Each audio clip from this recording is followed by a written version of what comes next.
You're listening to an Airwave Media Podcast. Christopher Media, let's make some noise. You can run from Suspiria. You can hide from Suspiria. Who's there? Who's there? But you cannot escape Suspiria. Once you've seen Suspiria, you will never again feel safe in the dark. Rated R, under 17, not admitted without parent. Welcome to the projection booth. I'm your host, Mike White. Joining me is Mr. Rob St. Mary. Oh, man, I love Frank Zappa and the Three Mothers. Also back with us is Ms. Maitland McDonagh. Always a fan of all things Argento and Argento-related. We are kicking off Shocktober 2018 with a discussion of Dario Argento's 1977 film Suspiria. The film stars Jessica Harper as Suzy Banyon, a young dancer who travels from New York to Germany to attend a prestigious dance academy to not do a lot of dancing, but instead to become embroiled in a mystery. We will undoubtedly be spoiling the 1977 version of Suspiria and might even spoil the 2018 version just for kicks, so be warned. So, Rob, when was the first time you saw Suspiria, and what did you think? I saw it originally on video, and it was when Anchor Bay did their Argento releases. This must have been late 90s, early 2000. I think I was probably working at Thomas Video then. And then the main art theater had it for a midnight, and I went. And this movie is, as I've told people, I've seen a lot of heavy mixed Hollywood film. I mean, like Michael Bay films sometimes are very loud, but it's nothing compared to seeing Suspiria in a theater. It is like going to a rock concert. The way the music is mixed and the sound, it really comes at you. And you and I had a chance, what was it, last year or earlier this year, to see it at the Michigan Theater together. And still, same experience, just... You know, it's always better to see it with a crowd. And I remember just being blown away by the color, being blown away by some of the angular stuff that's in there, the framing, some of the camera moves. And I learned that there's actually more in it. I keep finding things every time I see it, including something that was rather obvious. So I'll talk about that later. How about you, Maitland? Well, I guess I'm going to date myself here because I actually saw Suspiria when it opened in New York. I saw it in a Times Square theater. And it was one of those movies that just blew my mind. I mean, I saw a lot of movies in Times Square, lots of European horror, lots of exploitation movies, many of which were pretty surprising movies. But Suspiria really was one of those pictures that was an all-encompassing experience. I'm sure the sound system in the theater where I saw it was, how should we say, not particularly fabulous.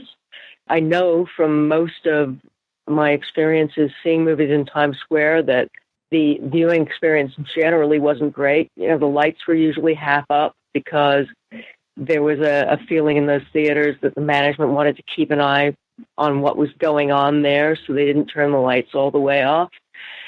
And yet, it was absolutely mind-blowing.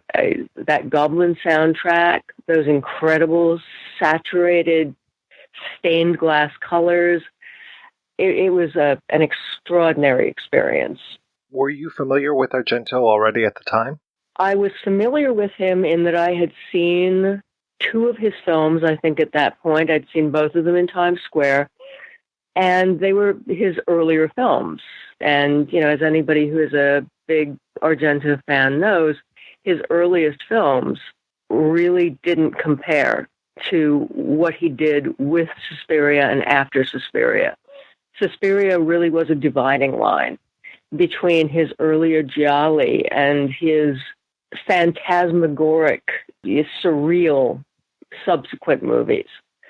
So, yes, I'd seen Phantom of Terror as Bird with the Crystal Plumage was released. And I'd seen those pictures, but Suspiria, that was just a smack in the face in a good way, to the degree that you can say that being smacked in the face is a good thing. It was mind-boggling. I can't even remember the first time I saw this. I know, I'm pretty sure when we talked about the Bird with the Crystal Plumage that I talked about some sort of segment on MTV that was hosted by, I want to say the guy's name was Chris Cornell of, not the singer from Soundgarden, but the guy who worked at Premiere Magazine, who was talking about movies that people should see, especially some thrillers. And he highlighted both Bird with the Crystal Plumage and Suspiria. And that was my first exposure to both of those movies. And just seeing the 5-second clip on MTV showing some of the images, it just blew me away. And I tried to find those movies on VHS as much as I possibly could, and it took me a lot of years until I was able to find them. Once I finally sat down and watched Suspiria, I didn't know what the hell I had just seen, but I knew that I really liked it. And my first time seeing it on the big screen, Rob, was when we went to see it at the Michigan a few months ago when they showed that 35mm print that was touring around, which, granted, some of it left a lot to be desired. There was some color fading going on in that, compared to the recent restoration of it that's out on Blu-ray. It wasn't as rich as that was on our television sets, but again, it was better to see it in a theater just because of that experience and because of, as you mentioned already, the music and the way that is just, I almost wore earplugs to see that movie just because it was so out front with that music. It just blew me away as far as bombastically. It is right there, just kind of like you were saying, Maitland, punching me in the face. Absolutely. Suspiria was an incredible theatrical experience. It was almost hallucinogenic. It was so extraordinary. Just the color, the sound, the surreality of the images was mind-boggling. I remember walking out of that theater onto Times Square and feeling as though I had just come from a different place.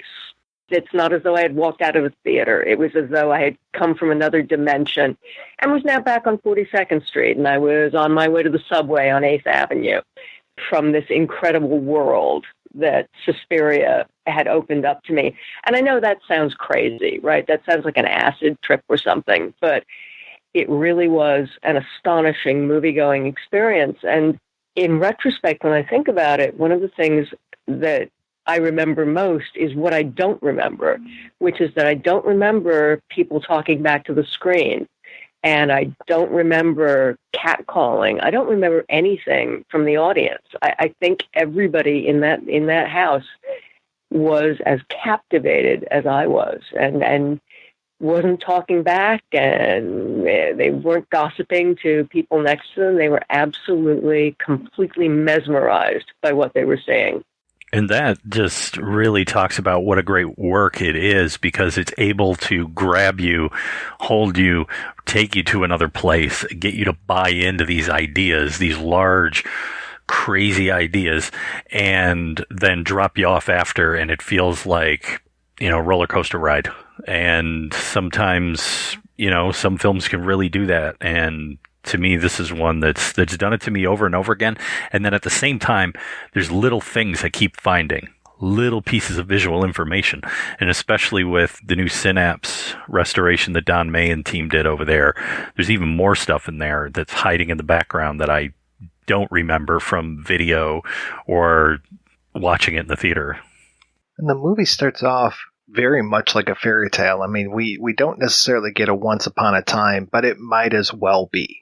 And we have this prelude of music that comes up that introduces us to things. And then we get this voiceover explaining just very briefly as far as who Suzy Banyon is, when she left New York and where she's going to in Germany. And we're just transported so quickly into this. And we're at the airport with Suzy.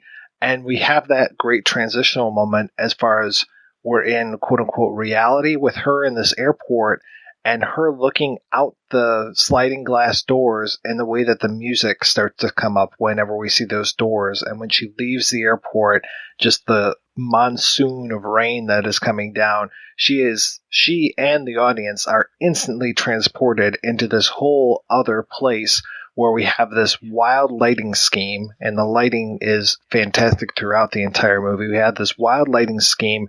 We have this amazing music that has come back. We've got this wind and rain that is just pelting her, and boom, we are in this movie, and not even 5 minutes has elapsed, and we are just completely, for lack of a better term, drenched with this film. The colors are drenching us, the music is drenching us, the rain itself, everything is there, and we are with Suzy. And from there, we just kind of go on with her until we're not with her, which is funny because we almost switch protagonists for a real brief moment right at the beginning of the film after she visits this dance academy for the first time. We switch from her being our protagonist. Now we're following Pat Hingle, and Suzy disappears for a few minutes. I don't ever really know. She says maybe she spends the night in town, but we don't ever see that. We just lose her in the mix, and we follow Pat for a while, which is a really interesting thing to do. I can't really think of any other movie where we just move from one protagonist to another so quickly and then back to our main protagonist. Like, she's not a Marion Crane. We're not losing her from that. Let's have Suzy step aside for a little bit and follow Pat Hingle. Oh, absolutely. It's incredibly disorienting. But the thing I think that I love most about our introduction to Suzy is that taxi ride that she takes through those woods and the unbelievable lighting that you see going across those trees as we see the almost imperceptible figure of a girl in between those tree trunks, and that flickering lighting. And that really is like a fairy tale. I mean, it really is as though you were seeing a girl pursued by the big bad wolf through the deep, dark forest that you only encounter in Grimm Brothers fairy tales. And it plunges that movie into a space that is certainly in the 70s was really rare, because the 70s was a period in which horror films, I think, in many cases, were very realistic. They were about putting ordinary people into horrific circumstances that nonetheless felt very real. It felt as though, wow, you went on a vacation and you were sunbathing on the beach, and then, oh my God, horrifying rednecks targeted you because you were a woman by yourself. There was a great deal of scary reality to a lot of those films that we saw during the 70s. And Suspiria absolutely took us to a completely different place. It took us into the kind of fairy tales that I think many, if not most of us, were familiar with as children, but brought them into the 20th century and made them very, very scary. Another aspect of it, too, that this is something that I picked up on subsequent viewings, is Escher.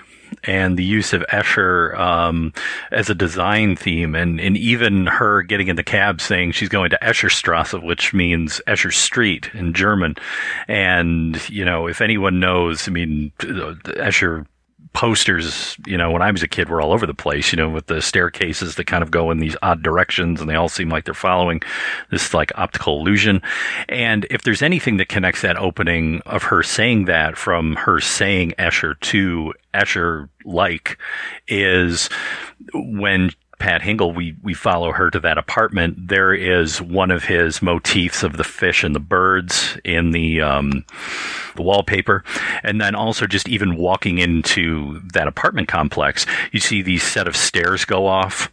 And then later when we get into the film, just the house itself, and they're trying to figure out what is sort of the mapping of this place. Well, I hear steps going this way, but they're going that way, but that doesn't make sense. The idea of illusion and things not necessarily being what you think they are when you look at them. And by the way, when we're talking about Pat Hingle, that's the character's name. This is not the character actor Pat Hingle who makes an appearance here.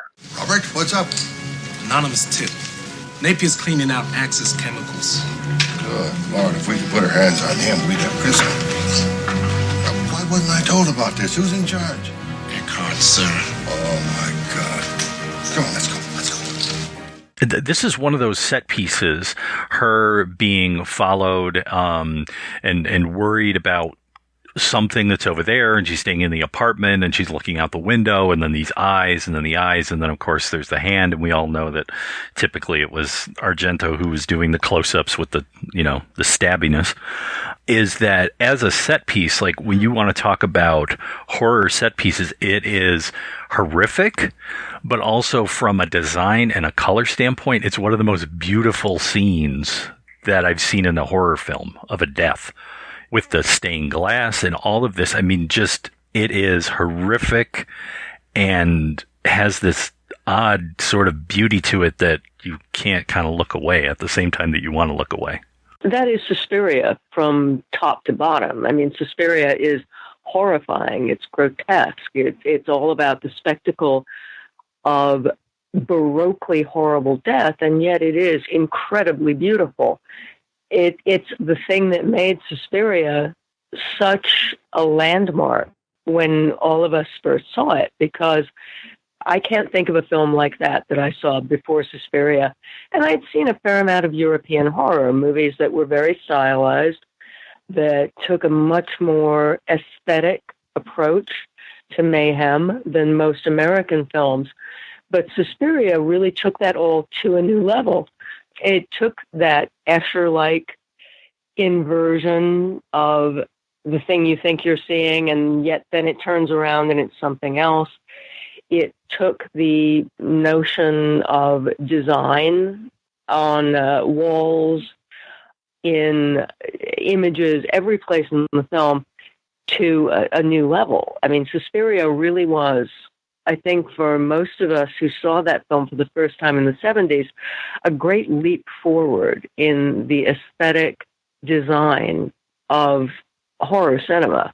Well, in that this movie can slip easily back and forth between being what Argento had done before, which was slasher films, very stylized slasher films, gialli, and this supernatural film, because, correct me if I'm wrong, we don't really ever learn or care about who is wearing those black gloves and who is doing these murders, because it's just, it kind of reminds me of like the chauffeur from The Big Sleep. It's like, it happens, but I don't really care all of the nuts and bolts. I don't care that the camera is, so far away from the window that Pat is at and then swoops in, and that there are these yellow eyes and these hands come in from the outside in a way that really couldn't necessarily be a real thing.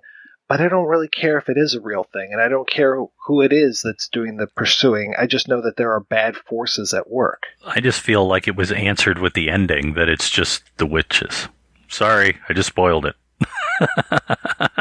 We warn people. We warn people up front. And plus, it's not like they scream out witch within the first few minutes of the film. I mean, it's not like it's part of the soundtrack. No, it's not buried in the music at all. If you're not listening, no, I don't know what you're talking about.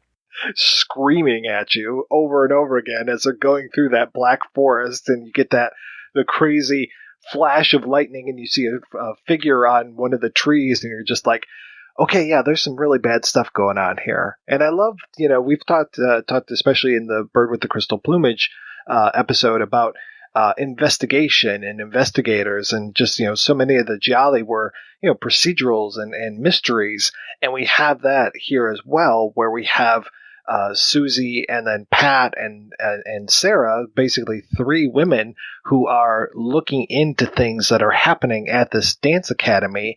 And the whole idea of them investigating things and trying to learn the secrets is really nice in the way that we kind of move from one to another. Because for a little while, Sarah, who is another student at the academy, is kind of our leader in the investigation until Suzy kind of takes back over. So we're following Suzy through a lot of this, but there are many times where she doesn't have the greatest hold on stuff. Even when she hears what Pat is screaming in the rainstorm at the people at the dance academy, it's one of these murky memories that doesn't really come back in full until near the end of the film, and then she finally realizes what she had heard. One of the things that's fascinating about Suspiria is that it's about the failure of investigation. There is, as you said, a very significant secondary plot about various characters trying to apply rational investigation to what's going on there, to counting the footsteps at night, to attempting to figure out what the iris means. And ultimately, it's completely useless because they're in an irrational space. And everything that goes on in the Tanz Academy is crazy. It's lunatic. And there really is no way that investigating it in a rational fashion will bring you a conclusion that will help you to get away from it. And I think that that's part of what makes Suspiria so unsettling, because, frankly, you can do the right thing. You can be rational. You can sit down and think about, well, here are the clues I have, and here's what they lead me to think I should be investigating. And you know what? Doesn't do you one bit of good, because you're in an irrational space and there is nothing you can do to get away from it. And in the beginning, I mean, we meet the investigators. The police are there when Suzy finally shows up and is introduced to Miss Tanner, and she's going to, get into the school and all that. And we never see the investigators again. So the other thing that I've also noticed, and I really kind of looked at it this time, is that this film is... And I know I'm going to use it and people are going to go, very funny. No, but I mean, this is a chick flick in the greatest sense of the term, in that it is centered on women. It regards women. It is women in control. It is women doing evil things. And all the men in here are really useless. They're either servants and puppets of the women, or they're completely inept. They can't do anything. They're just useless. And it is a woman's world, and it's only going to be a smart one that's going to be able to figure out what's going on.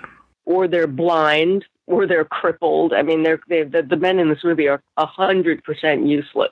I would say Alexander, the nephew, I mean, he's been described before as being like a familiar to his aunt, Madame Blanc, and I completely see that. Like, he's either with her and serving her, or he's with the cook and serving the cook, and he's just basically there to do evil things. And then him being this mix of the masculine and feminine, I mean, we saw him just one movie before in Deep Red where he was kind of doing the same thing, is, an interesting mix as well, that he's skirting that line between the two genders. But yeah, I would say, every man in here is a servant, or just, they're contradicting each other. There's the whole thing of, I forget what Udo Kier's name, Dr. Mandel, or is it Dr. Milius? Mandel, him saying one thing, and then his mentor, Dr. Milius, basically saying the exact opposite. It's like these guys can't even agree, and they're supposed to be the experts. So, again, kind of useless. Absolutely. The men in this movie are useless. They're hopeless.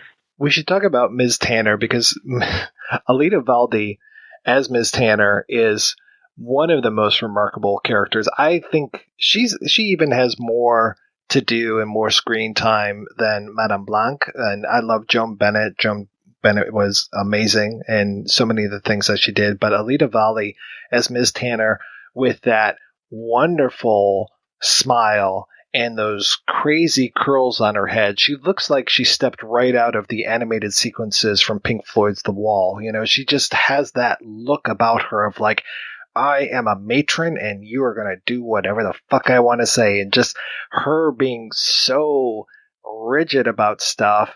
And then those crazy fetishy kind of heels that she wears that we get to see in close up when she's going across the attic and crushing all of those maggots.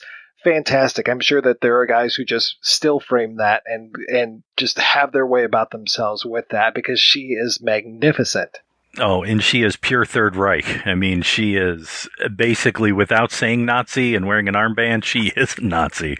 I will admit that I don't know a lot of her work, but it took me a minute to realize that she was Anna in The Third Man. Oh, yeah, she was in so many great things, and she was also in the Paradigm Case. Yeah, she had a really long and varied career. But, in Suspiria, basically, she is the Empress of Crush videos. I mean, she's terrifying. And her teeth scare me so much. When I think about her in Suspiria, all I can think about is her teeth. And they scare me in a very primal way. And I don't think that that's accidental. I think that Argento was extremely aware of how alarming that was. Who's got better teeth, her or Pablo? She's got scarier teeth because they are so white and so perfect. Pablo's teeth are just bad European teeth. Her teeth are scary, scary, scary. They're like attack dog teeth. That German Shepherd, right? I mean, yeah. How horrifying is that guide dog turning on his owner? It's definitely all of a piece. Well, yeah, and that it takes place in that square in, what is that, Munich, where it just looks like they were just cleaning up from a Nazi rally the day before. That beer garden that's in there was the beer hall of the famous beer hall riot in, 23? And then that square, my understanding, was where they used to do a lot of the book burnings. My boy, we're pilgrims in an unholy land. They mention the Yellow Room, though I don't think we necessarily see the Yellow Room too much. Mostly what I'm struck with in the film is the reds and the blues, and there's some greens in there as well, but mostly it's the reds and the blues that are just overwhelming. And then it's really a stark contrast for me when we go to Olga's place, and we see that Olga's place is done up almost purely in black and white, and is really the only time that we're really given a little bit of an ocular break from all of the colors. And Olga, I mean, she doesn't have a whole lot of screen time, but she's a fascinating character to me. And I wish that there was more Olga, maybe just because I think that she's a very interesting person, and especially with her whole thing about women with S's in their names are representative of snakes, and her whole tongue fight that she gets in with Sarah. Well, first of all, I truly love that the women who have names beginning in S have the names of snakes. She does not pull any punches on that. It's absolutely fascinating. And it alludes to something that is not a primary theme in Suspiria, but it does suggest that there's a kind of an animistic notion going on in that film, one in which dance is related to a connection with the not civilized world, that dance somehow connects us to something primordial, something primitive that allows us to feel the way animals feel.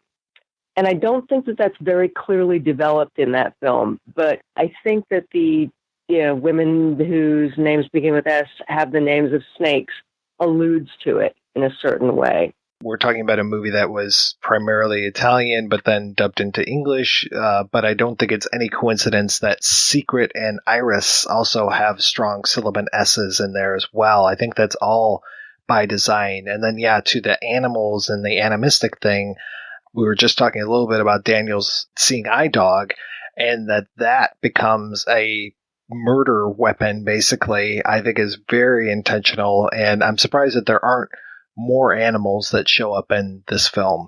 Particularly because Argento's previous 3 films are the films that people refer to as the Animal Trilogy. So that is something that is definitely a piece of Argento's work, this idea that people are connected to the world of creatures, that they were a part of us and we were a part of them, and that our impulses, for all that they're mediated by the layers of civilization that we are brought up with, are no less primordial.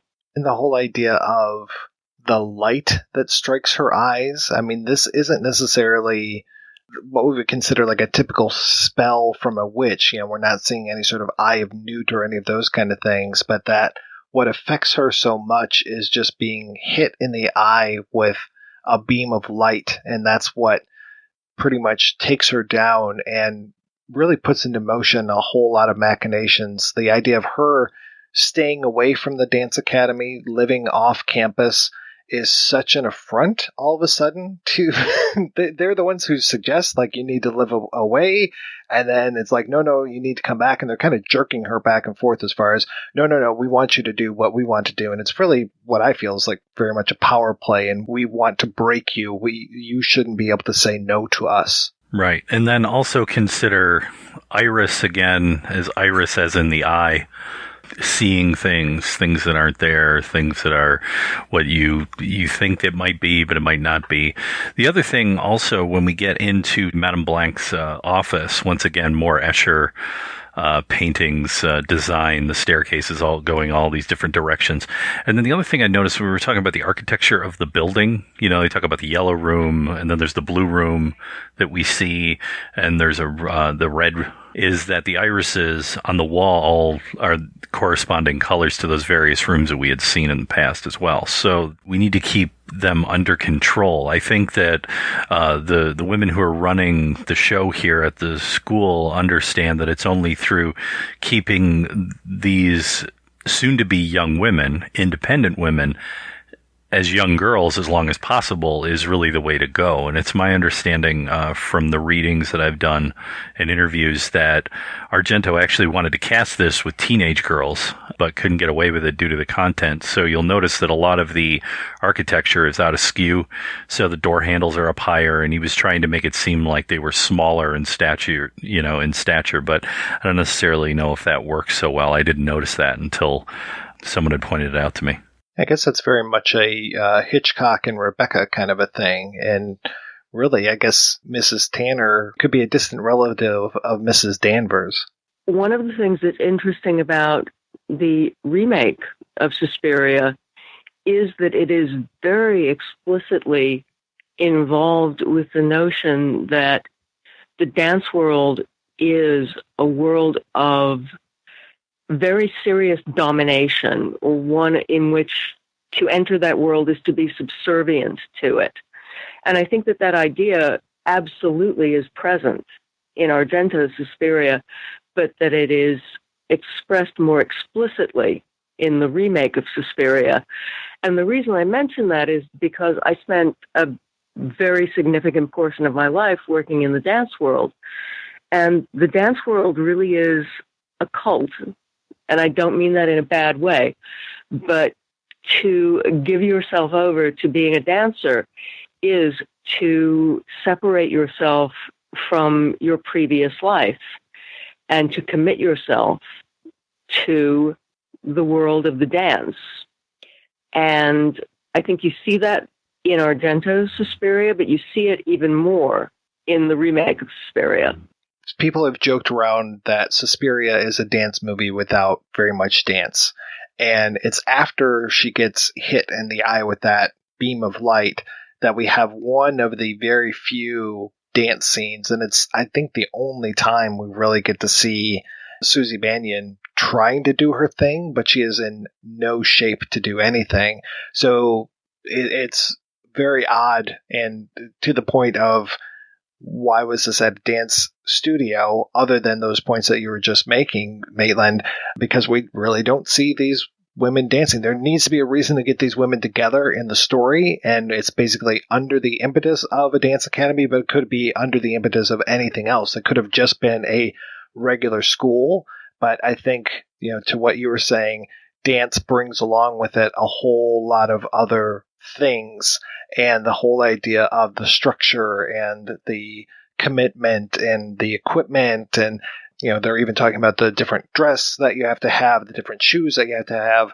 I mean, there's a whole lot of things going on there, but we really only get to see Suzy trying to dance the one time mainly, and then it ends up being a failure for her because, again, they're exerting their control over her. Well, and Argento has said that part of the impetus for the story of Suspiria was that his wife, Dario Argento, had gone to a school where she felt that all of the teachers were witches and that the students there were dealing with their dominion, basically.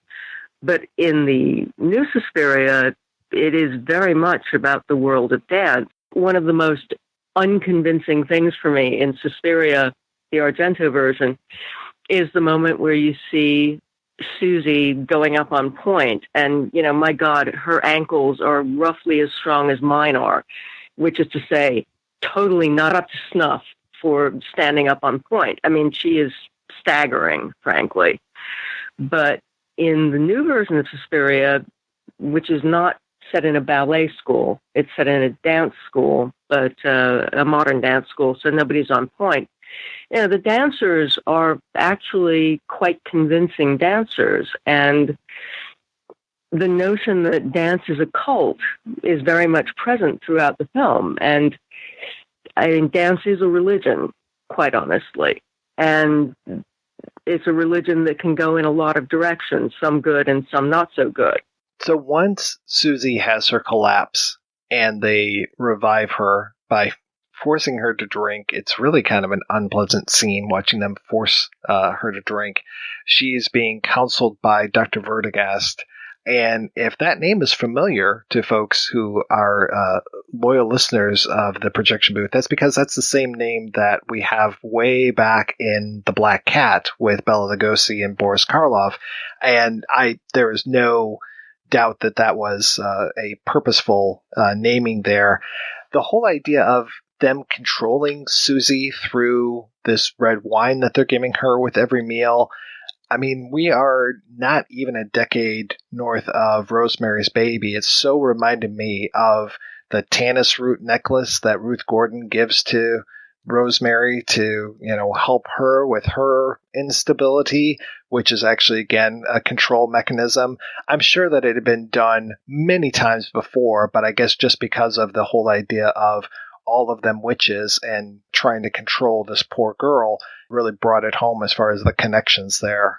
I had never thought of Rosemary's Baby until I watched this film with my wife this week, who it was the first time that she had seen it. And after it was over, she goes, it kind of reminded me of Rosemary's Baby. And I go, yeah, you're right. Oh, very much so. I mean, yes, absolutely. The all of them witches element is so profoundly there that once you think about it, you can't see anything else. Yet there are so many strange moments in this film. There are moments where you think that stuff should happen, but then scenes just kind of end. Like I was rewatching this tonight and seeing that scene of, I mentioned the maggots that are falling from the ceiling, which is such a striking image. And it's happened to all of us. We've ordered some meat. We keep it up in the attic. It goes bad. I mean, who hasn't had that happen to them? I store all my meat in the attic. I mean, who doesn't store all their meat in the attic? I mean, it makes sense. I also have a room filled with razor wire, but we'll talk about that later on. That whole thing of then they create that dormitory in an open space and they have those white sheets and then that beautiful red light that comes on after they turn out the lights in the room. I mean, it's such a fucking nightmare to be in there with that red light. And they've got that the woman who comes in and lays down behind them, who is just gasping for breath, and it is again just a horror show. And we've got Suzy and Sarah talking about who this could be, and they are determining that it's the person that runs the whole show, Helena Marcos. And rather than the scene carrying on and doing anything, rather than peeking behind the curtain or anything, the scene just kind of ends. And I really appreciate that about this movie, is that it doesn't do what you expect it to do. Like you would expect, like, okay, this takes us to the next level of the investigation. No, the scene ends, and then the next day it's like, was Ms. Marcos here? No, she wasn't. Oh, okay. And that's it. So it's another thing that adds to the overall mystery without it necessarily being an A to B to C to D type of plot. And that's something I really like about Suspiria, because in a lot of horror and thriller films, you find yourself invested in a character who is the Encyclopedia Brown of that film. It's all about investigating and finding everything out and putting it all together. And although that makes for a good narrative progression, I have to say, as a kid, which is what I was when I read the Encyclopedia Brown stories, it actually didn't feel hugely true to me, because I felt like, I don't know how motivated you have to be to do that stuff, but that's not me. So it made much more sense to me that there would be these characters who are in this frightening, disturbing situation, who nonetheless rolled with it as it happened and didn't take it upon themselves to go into every closet and search every bit of the attic and try to find out everything that was going on. except, of course, for poor Sarah, who finds the razor wire room. So perhaps that's a lesson about people who go and investigate too much. I felt as though it felt very true to my experience as a teenage girl who really didn't put myself in harm's way. And the fact that these girls, although they frankly were in harm's way from the beginning of the film, didn't actually go and search out things that would endanger them. It made a very real emotional sense to me.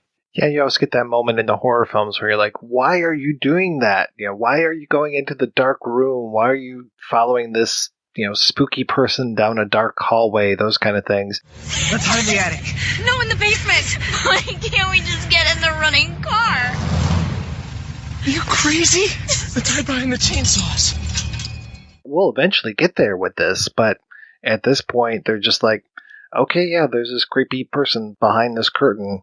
And I guess they go back to sleep, or they just have a very sleepless night. And they're talking pretty openly about her maybe 2 feet away from her, but she sleeps very soundly.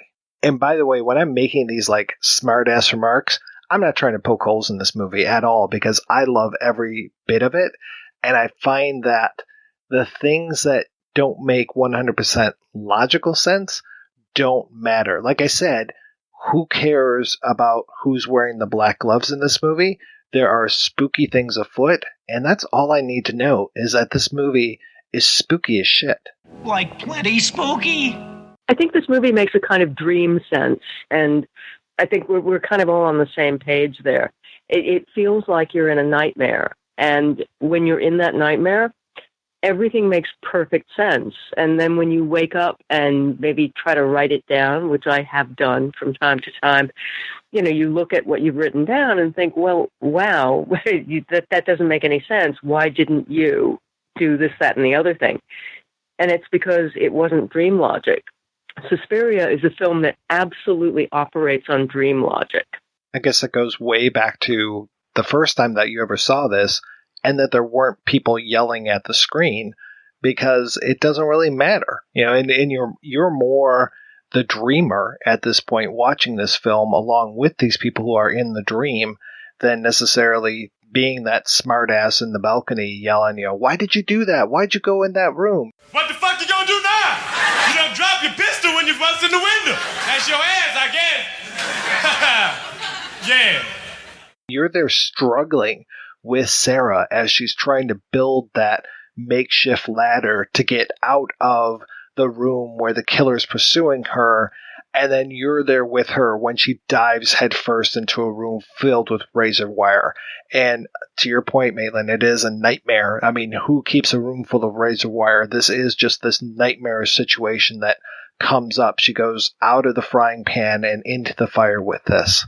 That dick in the balcony who was always saying, oh, man, that stupid bitch, why she's going in there, was that guy I hated so much, because clearly that person hadn't accepted the logic of this film and the way in which this film worked. And clearly there were plenty of not good movies where people do unbelievably stupid things and you don't buy them for 1 second.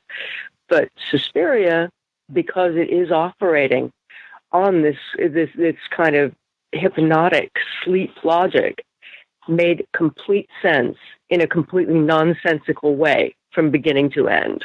If you're hip to surrealism, you know that a lot of it deals with symbolism and oddness, and there was an interest by the surrealist in a lot of his stuff. Obviously has been discredited, but it still continues to sort of flow throughout the culture on Freudian symbolism. And the one thing, and I know it's just an easier way, I guess, to kill people in these films, but if you notice that a lot of the deaths are stabbing deaths in this, as has been in a lot of Argento's films up to this point. He's got a thing with knives. But I think in this film, you can really sort of see a line of demarcation between, the younger women, I guess maybe the virginal women, and this sort of budding sexuality with her sort of making eyes at the one dancer and going, hey, and all of that. From what I remember, there's not a lot of talk about sexuality so much among the girls. It's just sort of, they're dancing and maybe a boy's interested or whatever, but we're dancing. And then there's obviously women who are older, and the whole use of the idea of mother of, as we get further into to the other Argento films. So maybe there's some sort of symbolism of, stabbing, equal penetration, equal, this sort of line of mother whore separation, virginal whore separation or something that is in there. I don't know if I'm putting too much into it, but I just kind of thinking about the use of certain methods of death and how maybe death and sex are linked in some manner. Yes, of course, there's no question. But that the stabbing deaths absolutely have a penetrative function that absolutely suggests sexual intercourse. I mean, there are no two ways about it. But over the years, a lot of analysis of Argento's films has leaned very heavily on this notion that they are anti-sex and that women who have sex are automatically doomed, and that, any kind of sexual intercourse is a sign of corruption and what have you. And there's no question but that you could make that argument, but I'm not sure that it's an argument that covers the totality of Argento's films. He's a filmmaker who absolutely understands that there's an inherent violence in sex, but I think that he empathizes on a lot of levels with women. For somebody who has a reputation as being the guy who makes all these films where women get stabbed to death, he also has a history of making a remarkable number of films in which women are the protagonists and women are the characters with whom the viewer empathizes. So there's a complicated kind of balance going on there in his movies. And Suspiria is certainly one in which you see that. Yeah, it's weird that there's discussion of Mark at the beginning, especially when Mark brings Suzy's stuff over to Olga's place, and Olga's like, oh yeah, he's really interested in you, and talking about Mark.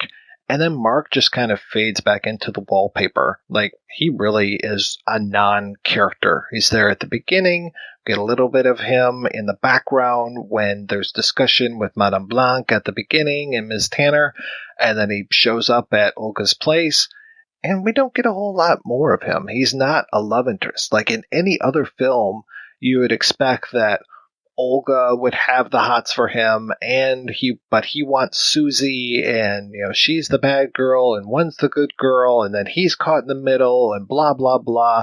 Even if it's told from the POV of the woman, it's still going to fail the Bechdel test because they're just going to talk about Mark the entire time. And thank God that doesn't happen. This is not his story. This is Suzy and Sarah's story, and for part of it, Pat's story. But this is not Mark's story, and that's what I really like about this film, too. I think you're completely right. I mean, this is completely a woman's story, or a women's story, because there are several girls who, are quite significant to this narrative. It really is not about, oh my God, I love that boy so much. Oh my God, that boy's such a problem. Oh, I don't know what to do with the fact that, I want to be a dancer, and he wants me to marry him and have his babies and keep house for him. That is completely not an issue in this film. And that we even have a male victim is interesting, that Daniel is one of the victims. And you talked earlier about, him being somewhat ineffectual because he's blind, talking about another strange moment of surreality. Even though he is the only person in the room playing piano, when they come in and interrupt him from playing the piano, there's a full orchestra that plays, but when he stops playing piano, all of that music stops at the same time. He is one hell of a piano player is what I'm trying to say. Clearly so, and yet he's no match for his dog. That becomes such a horrific scene, and I thought, you talked earlier about the animism of it, and there's that strange moment before his dog attacks him, where the camera almost takes on the shape of a bird of prey, because we even hear a raptor on the the soundtrack as the camera is swooping down at him as if it were a bird, and that seems to be what kind of triggers his dog into turning on him. And then that becomes really, I mean, just such a terrible scene. And I'm wondering, there's always that thing in movies, right? As far as like, you know, people always label him as the Italian Hitchcock, right? And in Hitchcock's films, if you see somebody wearing glasses, you know that they're too much of an investigator, that somebody's looking too hard at things. Daniel being blind, I'm just like, well, what is that? You know, there's such a significance to me that he is blind and he's taken out. He's a man, and that kind of marks him as well in this movie of women, but him being this blind man who turns against the women at the academy. When they say that his dog attacked the young boy, he just immediately defends his dog and wants, you know, he's super, and rightfully so, because I don't think that his dog did anything, and we don't see that, which is also important. Neither does him. He doesn't see much of anything, but the whole idea of him being blind is such a significant thing, but I have yet to put my finger on why exactly they decided to make his character blind.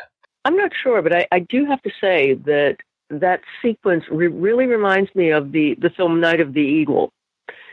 And I cannot say that I've really sorted that out in my head. I'm not really sure what I think the connection is, but it reminds me of it in a really profound way. So I'll work on it. And perhaps the next time we speak, I'll have it worked out. And there is another flying animal in this, and that's the bat that attacks Suzy. And I find that moment to be so significant. It feels like the whole movie turns after that, after she dispatches this bat. And the bat is just, it's not the best special effect in the world. It feels like it's out of an old-timey horror movie, but I almost feel that they're going for that is how it's supposed to be, that this is almost a symbol from the old world, the old films, and that Suzy's killing of that, it seems to open up a whole new plane to her.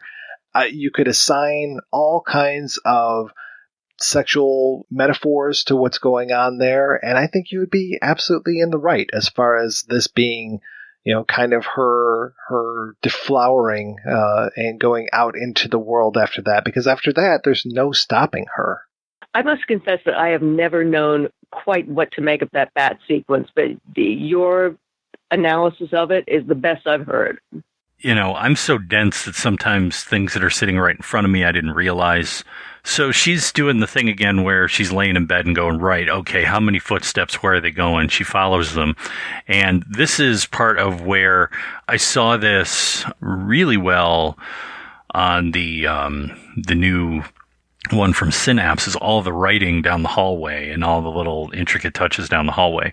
So there's a mix of Latin and Hebrew script, and you notice that it's like various demons or various things like that. And then she gets to the end of the hallway and she sees them sitting. And for a long time, like I didn't realize, I thought she was just having a meeting. This is how dense I am. I thought Madame Blanc was just having a meeting, and I realized, no, it's actually a black mass. Is really, she's complaining, but also having a black mass at the same time, because there's the whole host and, blood chalice and all of that stuff, in that sequence. So I'm like, hello, dense guy, wake up.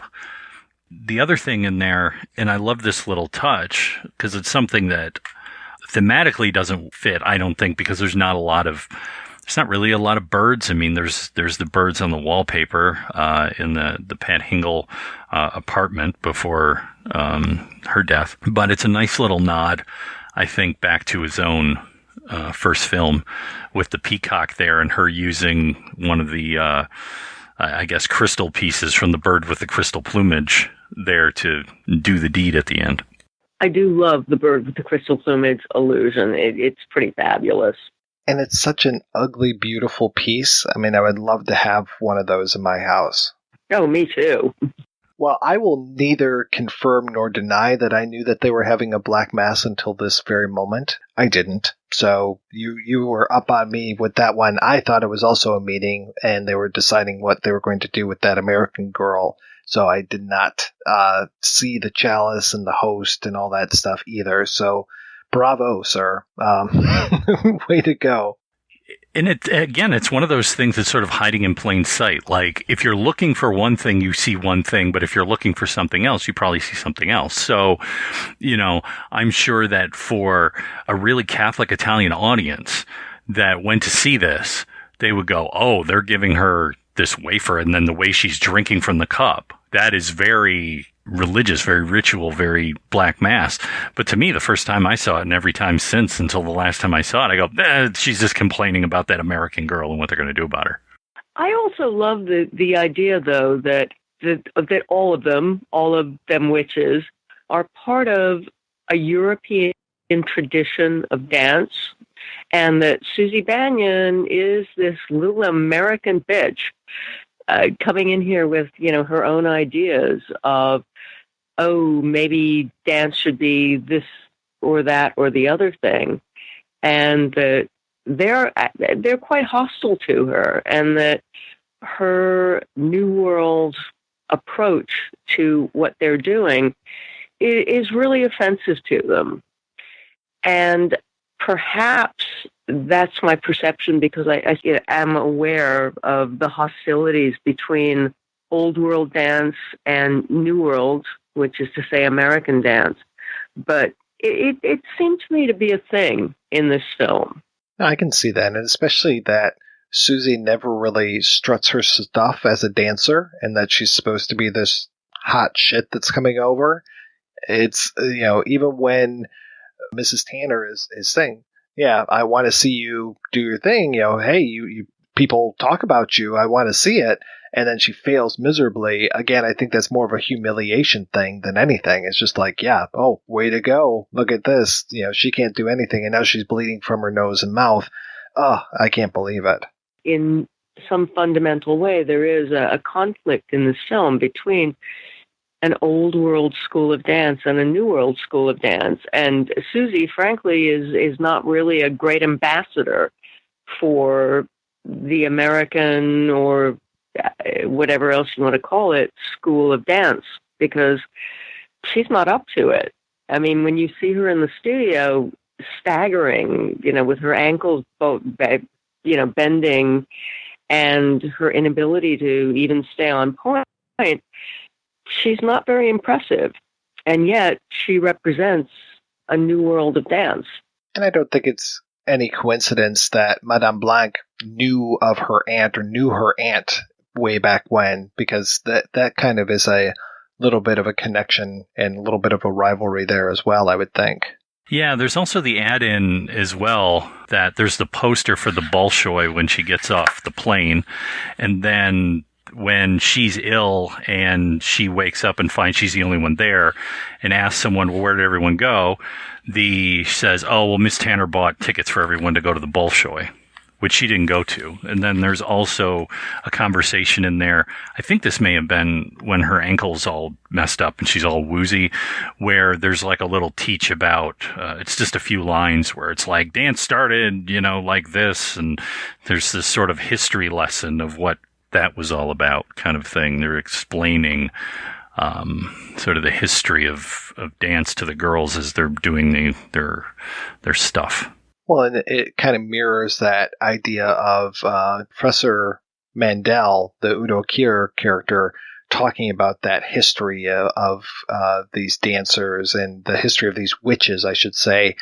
And it's interesting to me that more than anything, more than the witchcraft, it almost feels like these men are threatened by the idea of that these witches have powers and they make a lot of money and that they're amassing fortunes. It feels like that is a threat to the patriarchy as far as them having some sort of economic power. I mean, I could totally be reading way too much into that, and it could be a result of 2018 thinking, but that's how it really feels to me, is that the real threat from these witches is that they have this self-possession and are able to do these things, and they might possibly, threaten to overthrow the patriarchy. No, I don't think that is a 2018 thing. I think you're absolutely right. The self-direction of these women is threatening to, if not a patriarchy, then certainly an old structure, something that's been in place for probably 100 years. And these women are a threat to it. Which makes me kind of sad that Susie's the one who undoes the witches. Like, I know these witches were up to bad things, and Daniel didn't deserve to die, and Sarah didn't deserve to die, and Pat didn't deserve to die, but, they're kind of protecting their own self-interests, and so that Suzy is a woman taking down these other women, I always feel a little bad for that, because it's just like, I'd rather, I guess, have her do it than stupid Mark do it, but, it's still just like, I always feel weird that they're pitting women against women in this film. I can't argue there. There is something sad about women being pitted against other women in this film, and that is absolutely the way it plays out. Glad it's not just me. No, not just you. Nope. That our big baddie, we get to see flashes of our big baddie of Helena Markos, but I think the most effective thing is when we just get those flashes of her outline. I love that. It's such a probably cheap effect to do, but it is really effective. It's almost as effective as just a shape behind a curtain. That we never really get to see a clear look at her is really kind of nice. I really like that. Oh, I completely agree. It's incredibly creepy. When we do see her, I know we're going to be talking in a few weeks on the show about Chinese vampires, but she reminds me of the first vampire from the Mr. Vampire film, where it's just like this messed up face and stuff. But again, we don't really get to see a whole lot of that. So I think this movie still works better as what we don't see than what we're necessarily seeing. And by those things that we've talked about before, as far as those elements that make you feel like you're in a dream, like we discussed before, the idea of the colors and the idea of the music being such a major player in this, and the way that the music is almost always there. And then when it really comes to the fore, when they really turn it up, you feel exhilarated and petrified all at the same time. It's a great mix of like rock, but with weird instrumentation and those strange vocalizations going on, like especially when they're kind of like howling during some of those songs, and that you get a lot of those repeated, so you almost get these musical motifs as far as like, oh man, shit's really going to hit the fan. It's this piece of music versus this other piece of music that we've heard in slower scenes, but now I know because I hear this big bass that's happening, that's when stuff really gets bad. Although there is a subtlety to the way the music is used, it's actually kind of contrary to what a lot of people think about Argento, which is that Argento is the guy who showed you everything. He showed you every pass of the knife through the flesh, every bit of blood, every gory moment. And yet, Suspiria, interestingly, is a movie that suggests more than it shows. Yeah, other than the knife through the heart, there's not a whole lot of graphic violence, especially in the second half of the movie. That murder at the beginning is very graphic for a lot of reasons, but I think a lot of it is to shock you and to make you pay attention to what's going on. Other than that, we don't get a whole lot of gore as we go throughout this. Even poor Sarah, when she dies, I don't think it's as gory as the first murder, as Pat Hingle's murder and Pat Hingle's friend. Oh, no, nowhere near, partly because of lighting, because of that blue lighting. It tones it all down in a very serious way. And to be honest, the ending, it's more about killing this house, this place that is doomed, that's, where all these horrible things went on. It's not so much the personification. Yeah, there is the Helena Markos character, but it seems more like they're taking it out on the building itself. And in that way, it is very much like the fall of the House of Usher. And it sinks into the tarn. Yeah. No, and we've just talked recently about the movies where houses implode and go away. And we were talking, I'm trying to remember what episode it was on, but we've talked about the house in Carrie. Oh, I know, it was Exorcist 2. The house in Carrie, the house in Exorcist 2, the house in Poltergeist, where these houses just collapse and go away. And yeah, the house is really what needs to be dispatched by the end. And we're going to get that again in at least one of the other Mother's films when we talk about Inferno. All right, we're going to take a break and we're going to play a pair of interviews. The first is with Alexandra Heller-Nicholas, the author of the Devil's Advocate's book on Suspiria. And the second is with Clare Nina-Norelli, who is currently writing an article about the use of Goblin's soundtrack in Suspiria. And we'll be back with both of those right after these brief messages. We asked the man on the street what he thought about the After Movie Diner website and podcast, but sadly he had never heard of either and was on his way to the doctor's to have a mole removed. Or it could have been a badger, he wasn't sure. It felt bigger than a mole. Also, he wasn't sure how it got up there in the first place. Anyway, we asked all the famous people, like Michael Ironside, Fred the Hammer Williamson, Ted Raimi, Barbara Crampton, Cynthia Rothrock, and so on, that they've interviewed over there on the After Movie Diner website and podcast, what they thought about the After Movie Diner website and podcast. But most of them said that if we quoted them, we would be hearing from their comical southern lawyers complete with bow tie, meat gut, and brow mopping handkerchief. So instead, we say who cares what anyone thinks of you After Movie Diner website and podcast. You are awesome just the way you are, so don't you go changing. If you want to see for yourself, go to aftermoviediner.com or find the After Movie Diner podcast on Blog Talk Radio, iTunes, Stitcher, and wherever podcasts are found. The After Movie Diner, doing it their own way since 2011. It's not easy having a good time, and it's not cheap either. Every week, the Projection Booth brings you a new show, possibly even two, focusing on all genres of cinema. If you've sat through the 7-hour Conan episode, the 6-hour Star Wars episode, or even the hour-long Superman episode, you know that Mike and his co-host put forth a lot of work into researching the movies, tracking down the interview subjects, and putting together one of the best podcasts on the internet. Now I'm asking you if you can repay all that hard work by giving back to the Projection Booth. The show has a Patreon fundraiser at Patreon. That's patreon.com/Projection Booth. You can donate as little as $1 a month. That's $12 a year. At least 50 great shows and 2 terrible ones. That's the price of 2 matinee tickets. Now isn't the Projection Booth worth it? Once again, that's patreon.com/Projection Booth. Donate today. It's the right thing to do.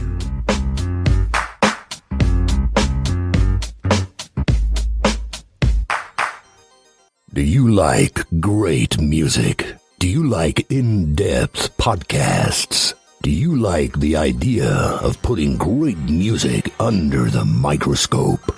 If you answered yes, no, or fish to any of these questions, Love That Album is the show for you. Every month, Morris and a fellow music fanatic discuss a particular album in detail. They'll cover the performer, the history behind the recording, the musicianship, common thematic elements between the songs, and how many drugs were consumed during its creation. Well, maybe not so much of the last bit. So, if you want to hear a podcast bringing perspective to great rock, jazz, folk, punk, and sea shanty music, then subscribe to Love That Album podcast at Apple Podcasts or download directly from lovethatalbum.blogspot.com. This is Adam Spiegelman, the host of my second favorite movie podcast called Proudly Resents at proudlyresents.com. And you are listening to my favorite, the number one, The Projection Booth. Mike put so much work into it. If you listen to my show, I put no work into it. Enjoy the rest of the show, you lucky son of a gun.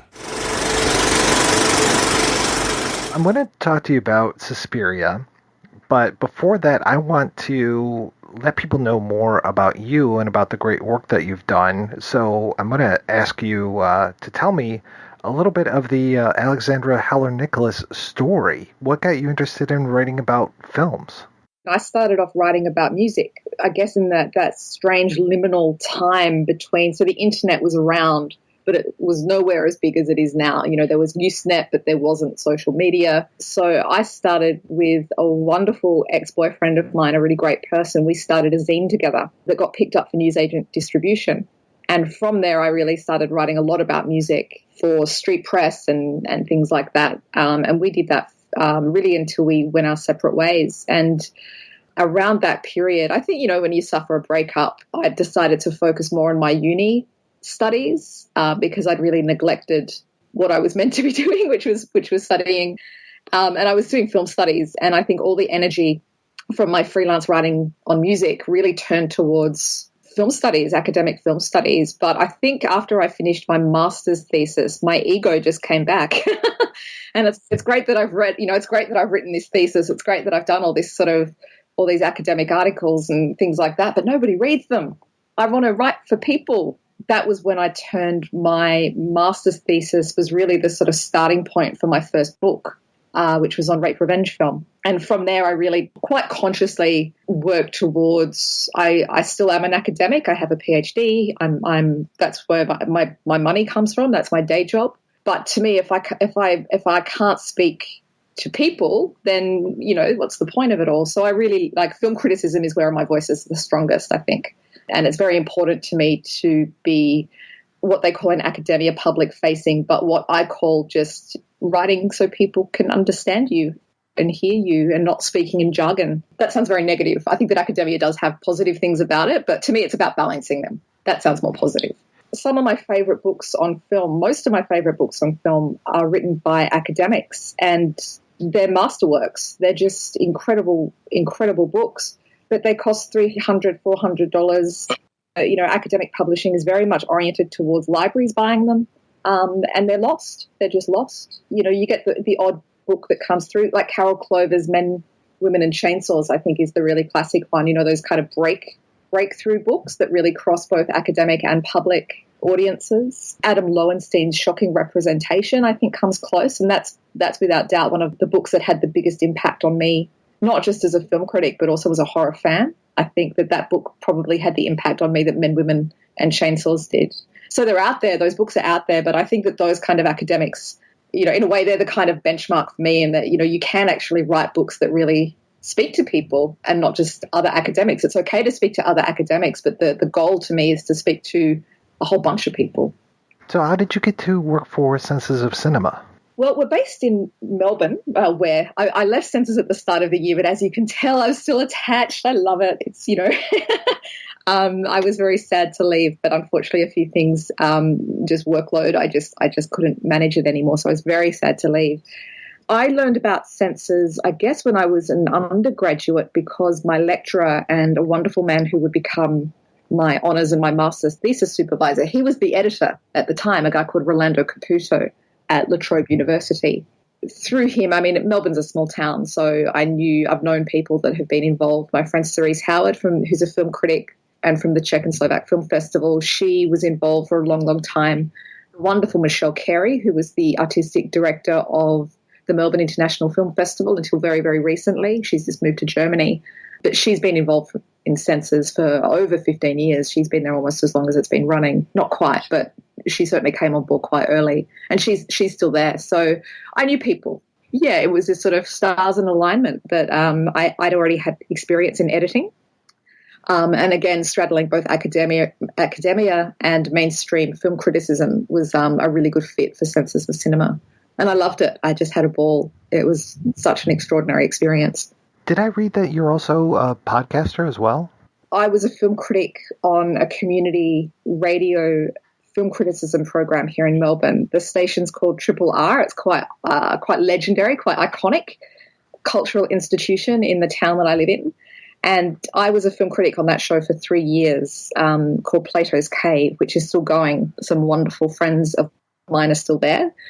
And that was also podcast, so that most people outside of Melbourne would hear that as access that as a podcast, but it was actually a live broadcast. So We didn't edit or anything like that. We would go into a radio studio and broadcast live once a week on a Monday night, and the others still do, but that it would be recorded and then distributed as a podcast. Your rape and revenge book is fantastic, and I have yet to read your Ms. 45 book, but I am curious how that came to be. It's a really good question. Well, Thana, Zoe Tamalis Lund is on the cover of my rape revenge book, so my first book that came out in 2011. And quite simply, I hadn't finished with her. When I finished the rape revenge book, I vowed that I would never go back to that subject again because, you watch a lot of nasty stuff. It was a really important project to me, and it still is. And it's work that I think I will go back to again in the future, perhaps from a different angle, but it's something that I find endlessly fascinating and endlessly relevant. And I think more so now perhaps than even when that book came out, 7 years ago. But the Cultography series was edited by two wonderful people whose work I had a lot of respect for.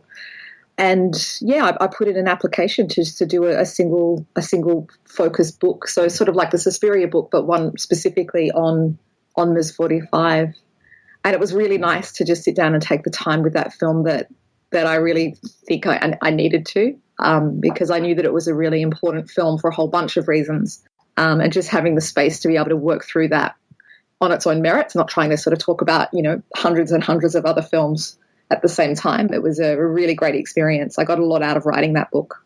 I know it's always difficult for an author when they write about something and it continues on. It continues to have a life of its own. So you've written both about rape revenge films, and then another one of your books is found footage horror films.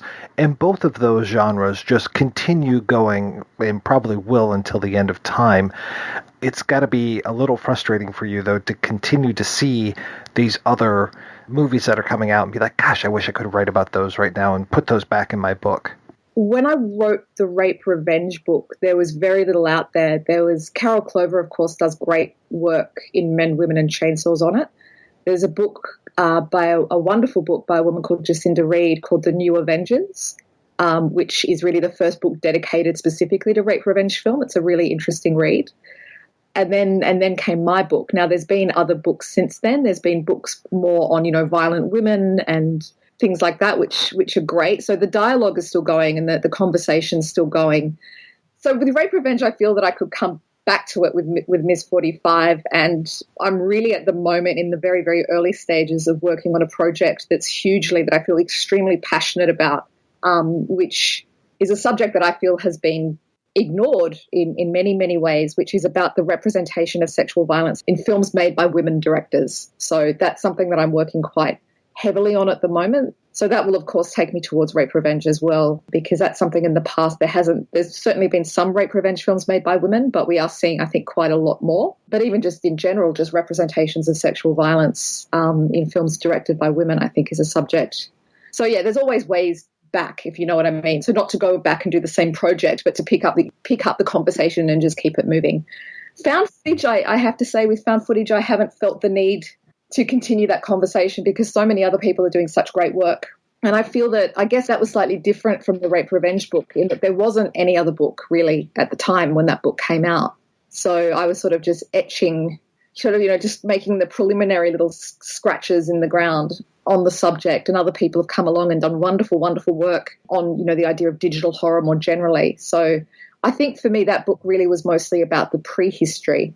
So looking back at the Orson Welles War of the Worlds broadcast and things like that, how do these things all fit in to what we saw as that explosion of found footage horror? Again, one of the things I've been really curious about with found footage, though, is that when I wrote that book, there was one that I could find, and I watched hundreds and hundreds and hundreds of found footage films. I found one directed by a woman. For some reason, there's just not a lot of found footage horror films directed by women, but that's really started to change as well. So that's something that I think is quite interesting. Over the last few years, we've had more and more women turning towards found footage, or perhaps they're just getting more distribution or more, there's more noise around it. Maybe we're just hearing about them a little more. They're not so buried. Well, tell me, how did the Devil's Advocate book on Suspiria come about? My wonderful, wonderful friend Neil Mitchell wrote a book for Devil's Advocate on Carrie, which if you haven't read is essential reading, absolutely essential. Neil's a wonderful person. Another buddy of mine, Martin Conterio, wrote a book on Mario Bava's Black Sunday. in retrospect, we're almost a little team. Amy Simmons wrote a great book on Lars von Trier's Antichrist in the same series. Kat Ellinger's written a book in the same series. There's a whole bunch of people who are now involved with that series. And, of course, Auteur now do Constellations, which is a science fiction sort of sister series, I guess, to Devil's Advocate. So I just put in a proposal. I contacted the publisher, who's a beautiful man. He's a really kind, supportive publisher, and I very politely asked to join his little family, and he let me. He let me write a book. And I went to him with maybe a list of about 5 or 6 films, and we just chatted away until we decided that this was the one. So why was it the one? Why Suspiria? To me, and I guess the argument in the whole book is that Suspiria is so difficult to talk about in the ways that we talk about other film, which presents a very unique challenge if you want to write a 30,000-word book about it. Every now and then I'll have a friend or I'll meet somebody and they'll, Suspiria, or I'll watch it. And they're like, yeah, I don't get it. There's not much of a story. There's no characters and the character development's pretty simple. And I just go blank. It's like, yes, maybe. That's not how you engage with this film. That might be how you engage with other film, but this film doesn't work like that. It demands that we engage in a completely different way. And I found that a real challenge to write about. How do you write about a film that demands that you feel your way through it rather than think your way through it? Was really the challenge presented by Suspiria. Part of it is pretty nuts and bolts making of and who the cast were and things like that. But the stuff that I found really interesting was the real just digging into the dirt. What makes this film tick? How do we feel our way through this film? How does that sensory overload manifest, and where does it leave us and where does it take us? And what do we, the kind of trust processes, I guess, in that, when you don't have things like plot and character as your sort of safety net, what does that leave you? Where do you go? And how do you understand the experience of cinema when you don't have those things? You've mentioned a lot about female filmmakers, and you definitely have a bent towards women in cinema. And I'm curious, as far as this is a film starring so many women, but directed by a man, does that kind of throw a kink in your discussion? Not at all. Women's filmmaking is something that's very front and center for me at the moment for a whole bunch of different reasons. But I don't think of Suspiria as a film made by a male director. I think of it as a film made by Dario Argento, in the same way that I think about an Ida Lupino film as an Ida Lupino film, not a film made by a woman director. It's first and foremost an Ida Lupino film. It's first and foremost a Clare Denis film. It's first and foremost a Dario Argento film. And I think that there is a curious, complex relationship to gender in Dario Argento's films. He has said himself, most of his fans are women. And I can certainly say just anecdotally that that's my experience too, that Argento, for most of the women that I know who are into horror, slasher films and Dario Argento are the pathway drugs. Certainly that was definitely the case for me. And just for so many women I know that's really true. I mean, you can't make broad gender generalizations like that, of course, but yeah, just anecdotally, I'd say that, when I read that he said, yeah, most of my fans are women, I wasn't surprised. That wasn't outside of my understanding of who it is who really connect to his movies. Suspiria especially, like you said, it's an all-woman cast virtually. There are male characters in there, but they're very, very small. There's a question to authorship as far as the movie goes, as far as Dario Nicolodi's role in the authorship of the film, because I've heard various stories as far as how much she was involved or not involved, and I was curious as far as, through your research, what your opinion is of that. There's an old William Burroughs quote, which is never get involved in a boy-girl thing. That was my approach as a writer, because it really came down to a he says, she says. I don't think for me that there's not going to be some research discovery that reveals that. Maybe there will be, but if there was, I couldn't find it. So I respect both of their opinions in the sense that I feel that they both feel very strongly about them. It's that classic thing where, the person A says something, person B says something else, and the truth is perhaps somewhere in the middle. But that all being said, I don't think that anybody would deny Dario Nicolodi's impact on Dario Argento's filmmaking during that period in general. She does that great cameo in Suspiria, which is just wonderful. And yeah, I mean, I don't think that. I mean, there's no question, and I'm sure that Dario Argento himself would be the first to agree that Suspiria, as we know it today, wouldn't exist without Dario Nicolodi. The degree to which is up for debate, but I don't think that's up for question. I think that her presence in that film is not just in front of the camera, but behind it. I think that it's undeniable. Suspiria is a tough nut to crack, and I want to know, how did you go about doing your research for this and trying to put together what you ended up writing about for the Devil's Advocate book? Some stuff I think is pretty, like I said, things like, who did the production design, who was cast in the film, what had they been in earlier, things like that are pretty straightforward. So, the kind of making of stuff you can kind of map out pretty easily. The real challenge of this film, I think, is the stuff that I love doing the most, which is the close analysis, that scene-by-scene immersion into the film. And that's what the bulk of the book is, in a way. It really is this sort of, okay, let's just walk through the film and talk about what we're seeing and what we're hearing and what we're feeling and what we're looking at. That's where the magic happens in film analysis and film criticism. Once you start thinking that stuff through, is really where the excitement is, because sometimes there's things that you just can't describe. And I think most of Suspiria is that. You can't describe what magic is. You can't describe what poetry is. It's poetry, it's magic, it's there. It is what it is. So being able to find a way to talk about that experience was very challenging for me. But also to be able to think about things like gender politics, and which is often overlooked, I think, in Suspiria. Especially, I think one of my I have odd little favorite moments in the film. I think the end scene of Suzy coming out smiling is radical cinema. The fact that it's a horror film where the female protagonist leaves smiling is wonderful. She's not screaming. She's not suffering from PTSD. She's fine. She's absolutely fine. She's going to be fine. She's gone through this horrible thing and she's come out a better person. I love that they throw in the idea of a kind of boy, a love interest that just completely dissipates. It's really thrown in there for a joke. I think Suspiria is a very funny film. I think a lot of Argento's films are funny. I think Deep Red is hilarious. But I love that, there's this little kind of, there's a boy and he likes her. And it sort of starts off going where you think it's going to go. And it's like, nah, I've got no time for this shit. I got witches to deal with. I got real things to do. I don't need no crap boy. One of the funniest things I think about Suspiria is that it's a dance movie where nobody really dances. The one scene where we see the big lead up to Suzy finally performing, she passes out. She gets the nosebleed and she collapses. I think that's hilarious. The idea of setting a film at a ballet school and not showing any dancing. I think it's really audacious. We're 40 years on and your book comes out. We've got the restoration. We've got the 35 millimeter print that gets found and gets toured around. And then we have the remake coming out. What is it about all of these things happening so many years later that says that Suspiria is still such an important film? I think it's exactly the fact that you can't put your finger on its power.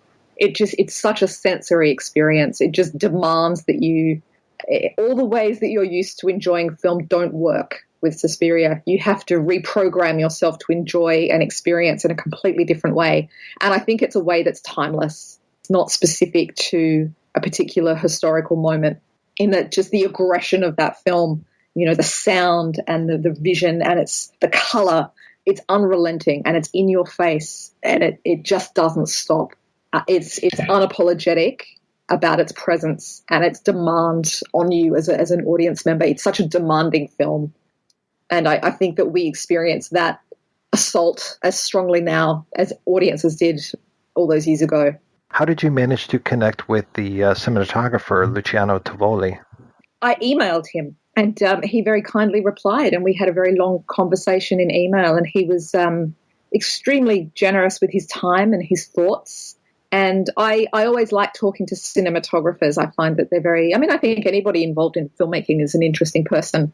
And sometimes you get different things from people that aren't in those privileged positions of director, which is not to say that I don't think Dario Argento or Dario Nicolodi would have interesting things to say about the film. Of course they do, and they have.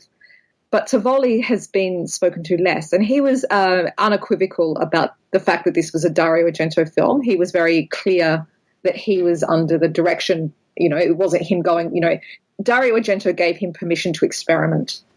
And he said that it was to experiment in ways that were very much outside of his comfort zone. Tivoli's impact on this film can't be, I think it's equally as strong as that of the soundtrack and Goblin. There would be no Suspiria without Luciano Tivoli. There would be no Suspiria without Goblin. Well, let's talk a little bit more about the gender politics that we discussed a little bit before.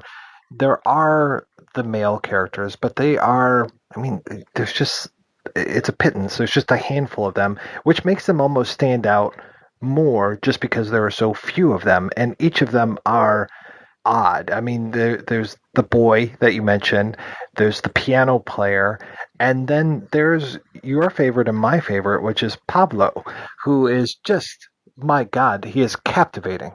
I'm obsessed with Pablo. I met a young woman from France, found me on Twitter, and she shares our obsession. We need to form like a little gang. I'm obsessed with him. That moment where he smiles is just like I said, I think Suspiria is really funny and deliberately funny. I think that Dario Argento's comedic skills have perhaps been a little, less appreciated as they deserve. I think Pablo's hilarious. How he can be so terrifying and so funny at the same time is just, it's barely on screen, but I just think he's one of the most memorable characters in the entire film with his beautiful teeth. Well, of course, we have so many doctors and professors going on as well, including everybody's favorite Udo Kier. That's a really precious, I know that's a really overinflated word perhaps, but I think that sequence is so precious for so many reasons. It, of course, has our, that famous line, the broken mirrors, broken minds line, which Maitland McDonagh, her wonderful book on Dario Argento that so many of us, I think, have dog-eared copies of. It's the Bible. Her book on Argento is really the Bible.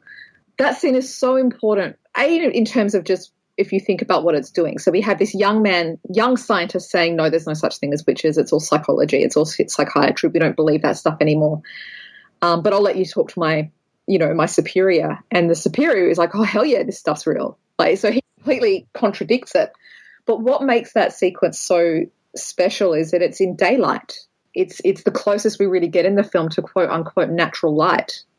So you think that, for a moment, especially considering Luciano Tivoli's background in Italian realism, working with Michelangelo Antonioni and on The Passenger with Jack Nicholson, you think, we're going to get this great little natural, quote-unquote, realistic moment. And we don't. The more that the older professor talks, we get this amazing kaleidoscopic effect with the camera zooming in slowly to he and Suzy and the reflections in the mirror in the background with the clouds. And it just becomes distorted. It just becomes this surreal, abstracted chaos, and the fact that we're outside in the daylight, it as their conversation takes us deeper and deeper into superstition and folklore, reality just falls apart.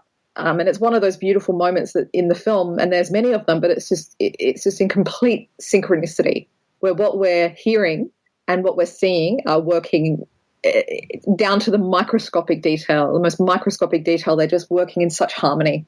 It's an extraordinary sequence. So on one hand, we have Pablo and the young male ballet dancer.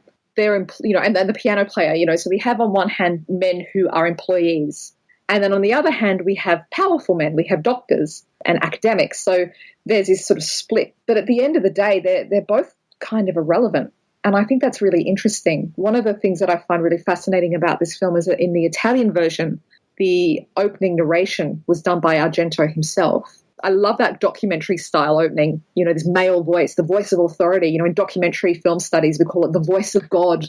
This on this day at this time, this happened. Here are the facts. And of course, everything after that, the second that those doors open, there is no facts. There are no facts. It all goes to hell. So this male authority has just shattered to the ground under the just in the face of the presence of this extraordinary feminine power. It just collapses. It means nothing. It just can't stand up. And that feminine power is not just the witches, but it's also Suzy. Also in the mix is it Albert, the young boy who's, let's say that he's a little effeminate at times? He's wonderful. I loved him in Deep Red, and that he's in Suspiria. I think he only did a couple of other films, if that. He didn't have a particularly extensive career, but those two films, what presence. He's very deliberately rendered feminine in both Deep Red and Suspiria. I mean, in Deep Red, it's part of the plot. But I think in Suspiria, he functions, I think, almost like a kind of witch's familiar. You know, he's almost like a pet. He's not a masculine presence, I think, in terms of gender politics. I think he's a cat. You know, he's like a witch's helper. He's a curious little presence. My favourite scene in the film, my favourite song, and I know it's a bit adolescent to say, my favourite part of any movie ever, but I can really comfortably say that there's very few scenes in a movie that come close to that scene where the cook and the young boy are in the corridor polishing the silverware, and they flash the silverware into Susie's eyes and bewitch her. That sequence, it goes for a couple of minutes. It's extraordinary. That was one of Kathy Acker's favourite scenes too, I think, the American author, very famous feminist postmodern author. There's something about that sequence. And his presence, I think, is really essential to what makes that scene so magical. That's a really great scene that defines that magic. You know, if you describe what's happening, it sounds like nothing. Nothing's really happening. But the intensity of the moment it's mind-blowing. The experience of it, the sensation of it, there's nothing that comes close. Well, it feels like time stops in the way that there's that, I don't even know what it is, like floating through the air. It looks like dust or silver or something going on. It just looks spectacular. I did that super nerdy thing that you're meant to do when you write a book, and I played that sequence back frame by frame. And if you're a big Suspiria nerd, I recommend that you do it, because the second that the light hits Susie's eyes, the young boy smiles. His face is completely deadpan until the second that the light hits her eyes. And the entire time that the light is in her eyes, he's grinning. He's absolutely beaming. And then the second that it drops, his facial expression goes back. It's unbelievable. Unbelievable. I don't know how, like today we can do that. Even in the 80s with the VHS, you could have pause. You might have seen it, but it's only with, VLC that you can do frame by frame. I'm not sure what are you doing putting that much detail in there? It's incredible.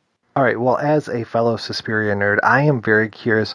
When Susie's going through the forest in the taxicab, one of the first scenes that we get, there's a flash of lightning, and it looks like there's a shadow of something on one of the main trees right in the foreground. Do you see that as well? No, but I believe you, and I'm going to watch again. There's a wonderful book on Dario Argento by an Irish gentleman called James Gracie that I can't recommend strongly enough. James is a wonderful, wonderful person, a great writer. He actually did a Devil's Advocate book on Company of Wolves, which is definitely worth a read as well. But James has a great story about seeing Suspiria for the first time at the cinema, which he only saw in recent years. He'd seen it on DVD a billion thousand times, but then he saw it at the cinema. And there's a scene, and I'm trying to remember where it was. It's a green sequence. I think it's when Sarah is killed. So she sort of falls into the room full of the barbed wire, and that amazing sequence. But there's a sequence in there where there's a presence behind her that you don't see watching it on a small screen. But in the cinema, when it's big, he saw it for the first time, and he was like, I've seen this film so many times, and yet there's still stuff in there that I haven't seen before. So I believe you. I'm going to look. I haven't seen it, but I don't doubt you for a second, because I still think that there's a ton of stuff in Suspiria that I haven't seen. I'm not trying to beat a dead horse, but I've got you on the phone, and this is kind of your specialty, so I want to continue to harp on the gender politics of this, because it's interesting to me that we've talked about the male characters and just how they're kind of ineffectual, the workers, the men of authority, and neither one of them matter. But yet we have the women here, and it's a story of women, but women pitted against each other as far as this whole idea of the coven and are they trying to bring Susie in? What is their end game with this? The wonderful Barbara Magnolfi, who's my queen, she plays Olga. One of my favorite characters in this film. She's not on screen very long, but I love Olga so much. Barbara is a wonderful woman. She has an extraordinary career. She was in a great giallo called The Sister of Ursula. I'm not sure if you've seen that, with her late husband, Mark Perel. It's a dirty little giallo, but it's so much fun. It's really great. Barbara's wonderful, and I spoke to her. We did a big interview together after my book came out. It was only then that I was able to get in contact with her, which was a shame because I would have loved to have included that interview in the book. And she did help me launch my book. She did a video for my book launch and things like that. So she's been very kind. And we did this interview, and she was saying that she came on board. Argento was very interested in her because she trained as a ballet dancer since she was a very small child. I think she was about 4 years old when she started performing. So she found it funny that she doesn't actually dance in the film, but he wanted people that could dance. Same with Jessica Harper. He wanted dancers. He wasn't necessarily going to make them dance, but he wanted them there. Anyway, Barbara was saying that Olga was actually, originally when they were talking about the character, that she was there was more concrete involvement in that her understanding. And this interview's online, so if you go to 4.3, the website 4.3 film, you'll find my interview with Barbara. But she was saying, that she was basically recruiting for the coven, that she would recruit from the students. That was her role. That Argento's nickname for her was, my Italian's terrible, so I won't say it in Italian, but it was basically the little witch. She was the little witch, and that was her job. And I think you can see traces of that in there. I don't think it's that line was consciously written out. I think you can still sense that in Olga's character, that in terms of power, that she does have power. She does have. I think she's more than just a bitchy student. I think that you do get the feeling that there's real privilege and a sense of power to her. When she told me that, it's like, of course, that actually makes perfect sense. The scene in her, when Suzy comes to her house quite early on, and they're in that extraordinary black and white wallpapered apartment, and nails, the close-up of Barbara painting her nails, and that amazing, she's got her hair in this huge bun. She's sitting in the foreground. She's just glorious, such presence, such a great performer. Does she age at all? Today, she looks almost exactly the same as she did back then. She's kind and talented and has a genuine connection with humanity. I can't speak more highly of my experience with Barbara Magnolfi. She was extremely kind to me, and she has such passion for cinema, and is genuinely delighted that people still find something in her performance. I think, there's a real connection there. It's really beautiful. It's a really lovely, sincere connection that she has, I think, with that film and with people connected to that film. And it's so nice, too, the way that Argento uses Alida Valli and Joan Bennett in there as these, they have such presence and they have such rich cinematic history. Alida Valli is she's just a force of nature. In Case is just, she was made for Gialli in a way. She was just ready. And I think that Joan Bennett as well, all that amazing work, early in her career in film noir, and then things like Dark Shadows, it's such a perfect fit. These women that are just these extraordinary, they just have this presence, this fearlessness that he has, particularly during that era of his filmmaking, of showing these strong women outside of that dominant norm of teenagers. He really wanted to show you. We had that wonderful performance by Clara Calamé in Deep Red, which is really just the perfect bookend to her career. I think it's one of the great finales. One of the great moments of a superstar bowing out is Calamé's performance in Deep Red. I think she's just wonderful. So he really gets it. I think that he really gets during that period. He really understood to work the power of working with women of that caliber and who had that kind of social or cultural impact. He understood the size of who they were and what that meant and how to really work that into a genre film. So as you're researching and writing about Suspiria, I'm curious as far as what you found the most surprising and what was the most satisfying for you as far as this experience. This sounds kind of simplistic, so bear with me, but formalizing the fact that it's okay to like a film that isn't 100% focused on its creating its impact through plot and character. Because most of my favorite films, in fact, all of my favorite films don't do that. And it doesn't mean that I hate those things or, I reject those things or I can't admire them when I do see them done well. But it was great for me to find a way to formalize a language to talk about film being important to me and being important for all of us, even when it works outside of those norms. So for me, it was almost like a kind of writing challenge. How do I write about a film that doesn't really demand a kind of traditional intellectual response. It doesn't work through identification or, plot. There's no complex story arc. It's not, I think that there is stuff going on in the plot, and I think that there is stuff going on with the characters, so I'm not dismissing that. And I do believe that quite a lot of work was done on that front, and I certainly don't mean to disregard that. But like I said, the impact of Suspiria to me is this assault, this sensory assault. And to be able to talk about that as being just as valuable an experience as connecting with a character or, being moved by a story was really important to me personally.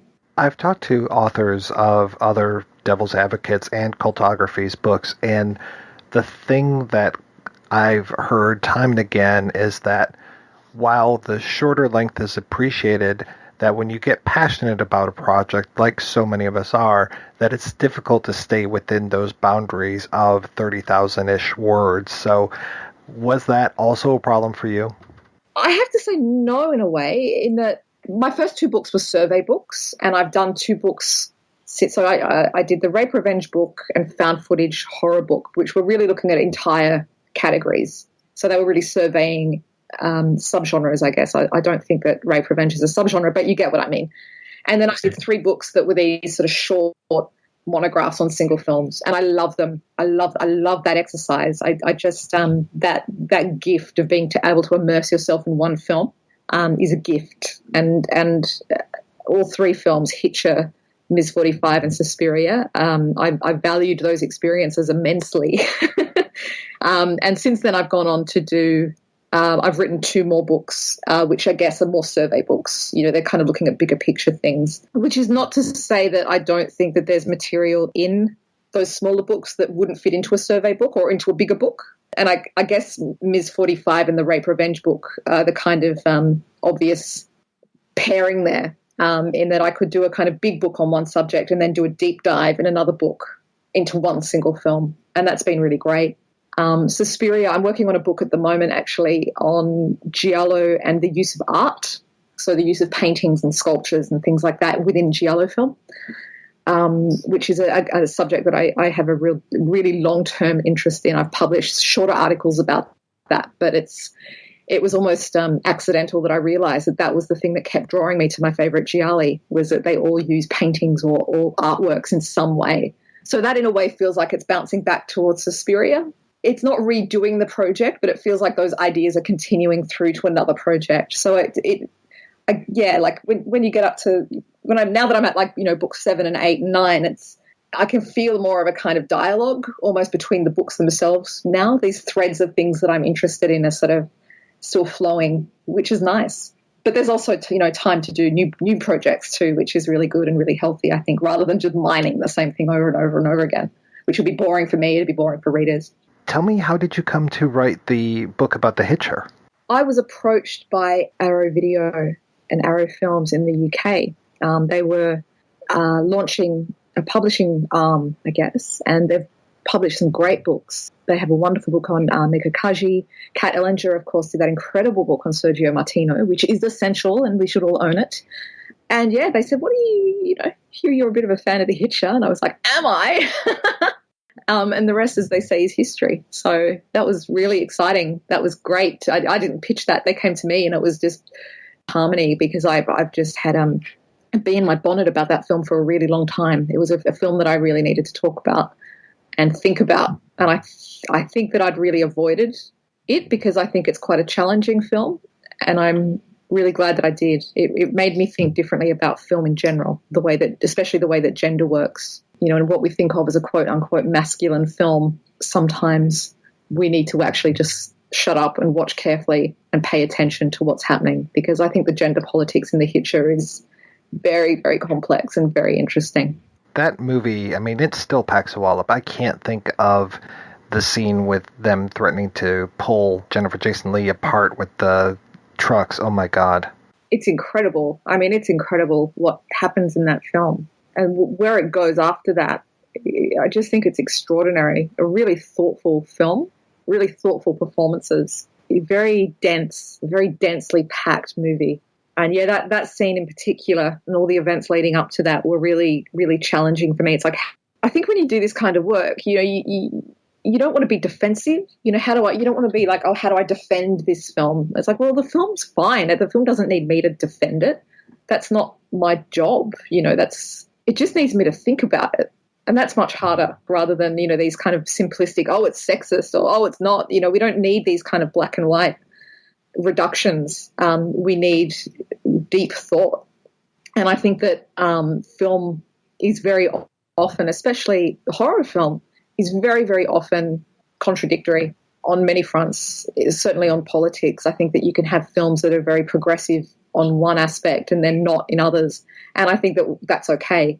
I don't think that we do ourselves any favors by trying to, write films off as either or. And I think The Hitcher is a really perfect example of that, about how a film can be really, really difficult and still have really important and interesting things to say. Tell me about 1,000 Women in Horror. Start with number 1 and then work up from there. You start with Alia. I'm not going to go through each person. You have to read the book to find out. Although what I will, Brittany Murphy, who doesn't get enough credit for her horror work, she's number 666, which was an accident, but I think that she would have liked that. Yeah, look, I've gone through a journey.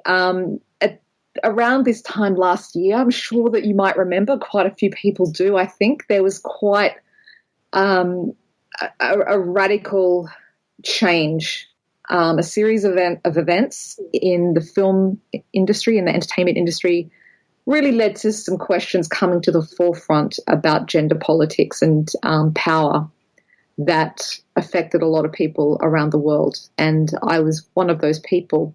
It became to cut a very long story short, it became in the kind of psychological fallout from that I think a lot of us experienced and are still experiencing. It became very important to me to really, I'd already been doing a lot of work on women filmmakers, but it kind of just felt more urgent and more important that that's where I put my attention. What are the gaps? Who's been overlooked? And that really is what led to the 1,000 Women in Horror project. I've done a few other projects. I co-edited a book on Hélène Catet and Bruno Forzani, the Belgian-based French filmmakers. We co-edited that earlier this year, which was wonderful. And I'm currently co-editing a book on Elaine May.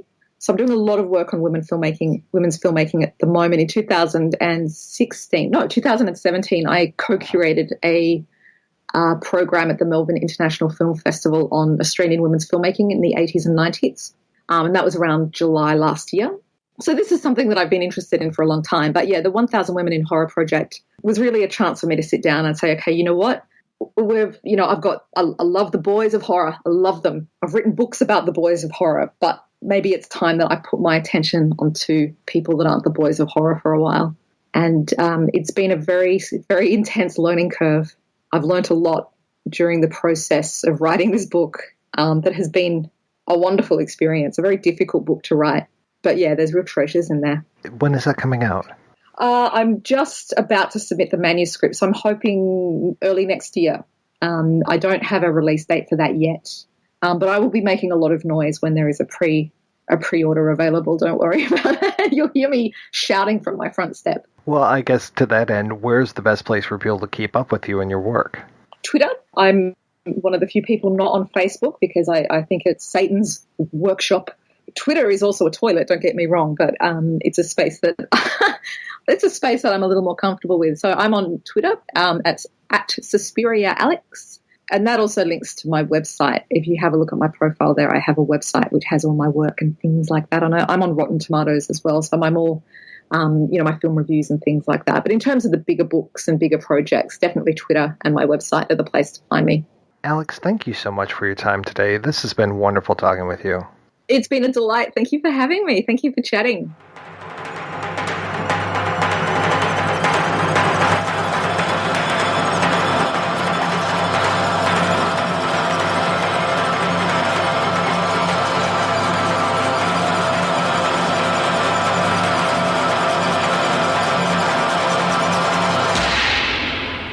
Well, Clare Nina, we spoke about a year ago about the work of Angelo Badalamenti and what he was doing with Twin Peaks, specifically in relation to Twin Peaks Fire Walk with Me. And I hear you've been doing some research on Goblin lately. Yeah, I was just working on just a small essay piece for Movies Notebook. I do a monthly column, so I thought given the new film is coming out, the Luca Guadagnino version of Suspiria, I thought it might be a good time to revisit the original soundtrack. I've written about it very briefly before, but this time I thought it'd be nice just to do a little bit more of an exploration. The music is so crucial to the movie. I don't even really think you can divorce the two, because I think without that soundtrack, the movie would just be kind of stillborn. Absolutely. I was just rewatching it the other day, actually, and because this time I was actually, in the past, I've sort of been more absorbed in the visuals, but because obviously I'm writing an article about the music, I was really, really noticing just how important the score is to that film. It does so much of the heavy lifting in terms of, because obviously they're trying to establish a supernatural presence in that film, and it really struck me that there is very little visual effects in terms of showing the witches, and how the music really was responsible for creating that atmosphere. It's often very overwhelming. Obviously watching it at home, it's a bit different. But one thing I've noticed when I've gone and seen it in the cinema is it's often so loud, the actual score.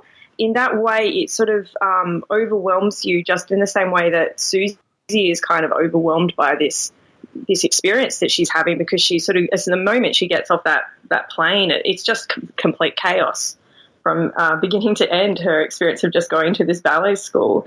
So the music really reflects that. From what I understand with Goblin, they had a lot more freedom to experiment with this score. Obviously, they'd done Profondo Rosso just prior to this, and they sort of came in after the composer who was originally meant to compose the score for that film. It just didn't work out with Dario Argento, so he got Goblin very quickly for that film. So they had to do it in some insane time period and bust it out. And it was more of a prog rock score. But with Suspiria, they had a lot more time to experiment, so they thought they would try out different instrumentation. Like obviously the bouzouki, it's sort of like a Greek mandolin was used. And I actually read that Massimo Moranti, the guitarist, said that he had chosen that sound because obviously the head witch, what was her name? Helena Markos, she's Greek. So he thought, I'll use a Greek instrument. But even though that's seems a very sort of obvious choice, at the same time, it's such a unique sound. It's not something you hear quite a lot in film scores. And it really, along with that Celesta kind of chimey nursery rhyme sort of motif, you hear a lot of this bouzouki guitar, but mandolin, sorry. That's quite a unique sound, and it's quite prickly at times. Yeah, I have never gone through and matched up when the music cues come up to say, this is this person's musical motif. Knowing you, I'm sure that you did something similar to that. Yeah, I sort of was following it because obviously if you look at the soundtrack album, there's quite a lot of different tracks there, but often what happens is these composers will write a lot of music for a film, and then only some of it might be edited into the film or pieced together, and cues are mixed up. So when you actually sort of trace the score compared to the actual soundtrack album, you notice that you only get sort of a few different cues that are actually repeated throughout the film. And sometimes that repetition is helpful, especially in a horror film, because it indicates to the audience, obviously, that, okay, something's about to go down. This theme is obviously played whenever evil is lurking, and that often happens with, obviously, Suspiria. You know that the evil is around the corner. Though it feels like that soundtrack is there all the time, so there are very few times when it feels like evil is not right around the corner. Yeah, and it's almost when it's not being used, the silence is almost deafening. You really notice the silence. When I was watching, I noticed when she was walking down a corridor before the theme kicked in, it was really quiet. And then also it's quiet in sort of that moment where the blind pianist is walking through the square, and then one of the musical motifs starts again. And that's another instance in which really not much is shown on screen apart from this poor man sort of walking in this very darkened square. But the music is contributing this idea that these witches are flying overhead, and there's not a huge amount of visual cues. It's all built up with the music. How great of a piano player is Daniel, since he can kind of conjure an entire orchestra through that one piano? Oh, in terms of his accompaniment? sometimes I find that, like, I've watched the film so many times, but I swear I've watched a couple of different versions. Yeah, I know for sure there's one, well, there was the Italian opening with Dario Argento doing the opening narration himself, and then the American opening, and I'm sure throughout all the other countries they had their own beginnings and endings and their own dubs, so I'm curious if the music was mixed in different ways for different countries. Last night I watched just on the local streaming service here in Australia, and I'm pretty sure it must have been it was the Italian version. I've never seen it before with Italian subtitles and obviously the opening narration by Argento, because my DVD version is obviously dubbed in English. I'm pretty sure most of the times when I've seen it at cinema, it's been dubbed as well. So the last time I watched it, it could have been a very different version. I'm not sure. I have to compare the two. Have you heard the John Medeski and Scott Harding version of Suspiria? No, I've never even heard of it. I'd have to check it out. Yeah, Stan Douglas is some sort of a visual artist, and he did like an installation called Suspiria, and then I picked up the soundtrack. It plays with some of the themes. It's kind of interesting. Like there's a track called Lacrimarum and Tenebrarum and these kind of things, and so there's some hints of the Goblin soundtrack, but it's not a one-for-one kind of a remake of it. It's a really tough thing to sort of reapproach a sacred soundtrack. It's one thing to rescore a film where the soundtrack maybe was just stock music or not particularly interesting, but yeah, it would be tough to reapproach something like that.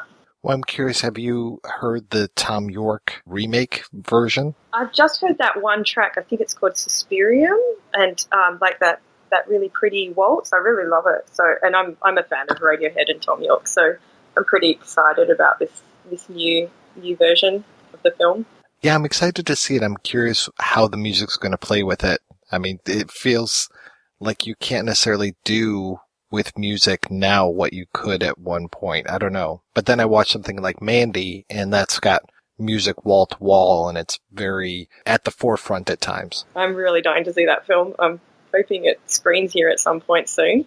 I missed it when it was in the local film festival, but from what I've read with Tom York, he's sort of tried to do something very different, which I think is a very natural reaction when you're dealing with like such a cult score. So what I have heard of his stuff is it's almost like the complete opposite. It's so subdued and lilting and almost romantic. So I'm curious to see if he's got like a bit of sort of more contrasting, sort of more intense sort of music in the film as well. We talked about the fairy tale song. And, I mean, the whole movie plays a lot like a fairy tale, but then you get those more driving, pounding rock songs in the original Suspiria, and just the contrast between those is so fantastic. Argento wanted it to be like a fairy tale for adults, from what I read, and yeah, you obviously when you've got an instrument like the celesta and the bells in that opening theme, it sort of plays with those connotations of childhood innocence. And then obviously the rock music is at the more extreme end. And so when you've got those like big synth moments, I think they use like moogs and things, and also that pounding percussion that's often used, like those drums are just relentless. So you've got this real extreme, it's almost, I always think of it as almost like innocence versus evil if you want to oversimplify it in terms of the sound. I'm familiar with a lot of instruments, but I'm not familiar with the celesta. What does that look like? It's almost like a little keyboard, like a little piano, like, when you see like a little child's piano, it's almost a small little keyboard like that. And it's very kind of, I believe it's like metal plates. And so the hammers are hitting metal plates, and it comes like such a lovely sound, which is one of my favorite. So when you decided that you were going to write about this, you talked about the why, but what about the how? How did you decide that you would approach this and try to tease out why this soundtrack is so important? The thing is, it has been written a bit about. So what I'm trying to do, like I haven't actually started writing the piece, but often what I try to do is I try to, because my pieces are usually about 1,000 words or so, I try to pick out one sort of strain to go with, and there's quite a few you can obviously go with this film. There's a lot of different ways you can read it. So I'm not quite sure, in answer to your question, how I'm going to write about it yet. But I do feel like it will focus on the fact that the film is very reliant in terms of its atmosphere on the music, which is often the case with horror films. So once you're done with everything, where can I read this piece? This will be on Mubi's Notebook website. So Mubi is like the streaming platform, and they have a note part of their website is called Notebook, and it's got a lot of different articles about cinema. So like I said at the beginning, it's been a year since we've chatted, and I'm curious what else you've been working on since then. Well, I've got just the monthly articles that I write for Mubi. I've done a few other bits and pieces on the internet to do with film writing. Most of it's linked on my Twitter account. Yeah, I've done a couple of essays that will hopefully be published in the near future, and then just a couple of other little things I'm working on that hopefully will turn into something big, a book at some point. Not quite sure yet in terms of the book thing.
All right, we're back, and we were talking about Suspiria. They mention in Suspiria that Helena Marcos is one of these quote-unquote three mothers that are out there in the world, and that there are other, for lack of a better term, hellmouths out there. That one is here at the Dance Academy, there's one in New York, and there's one, is it Rome? I'm trying to remember, or is it someplace else in Italy?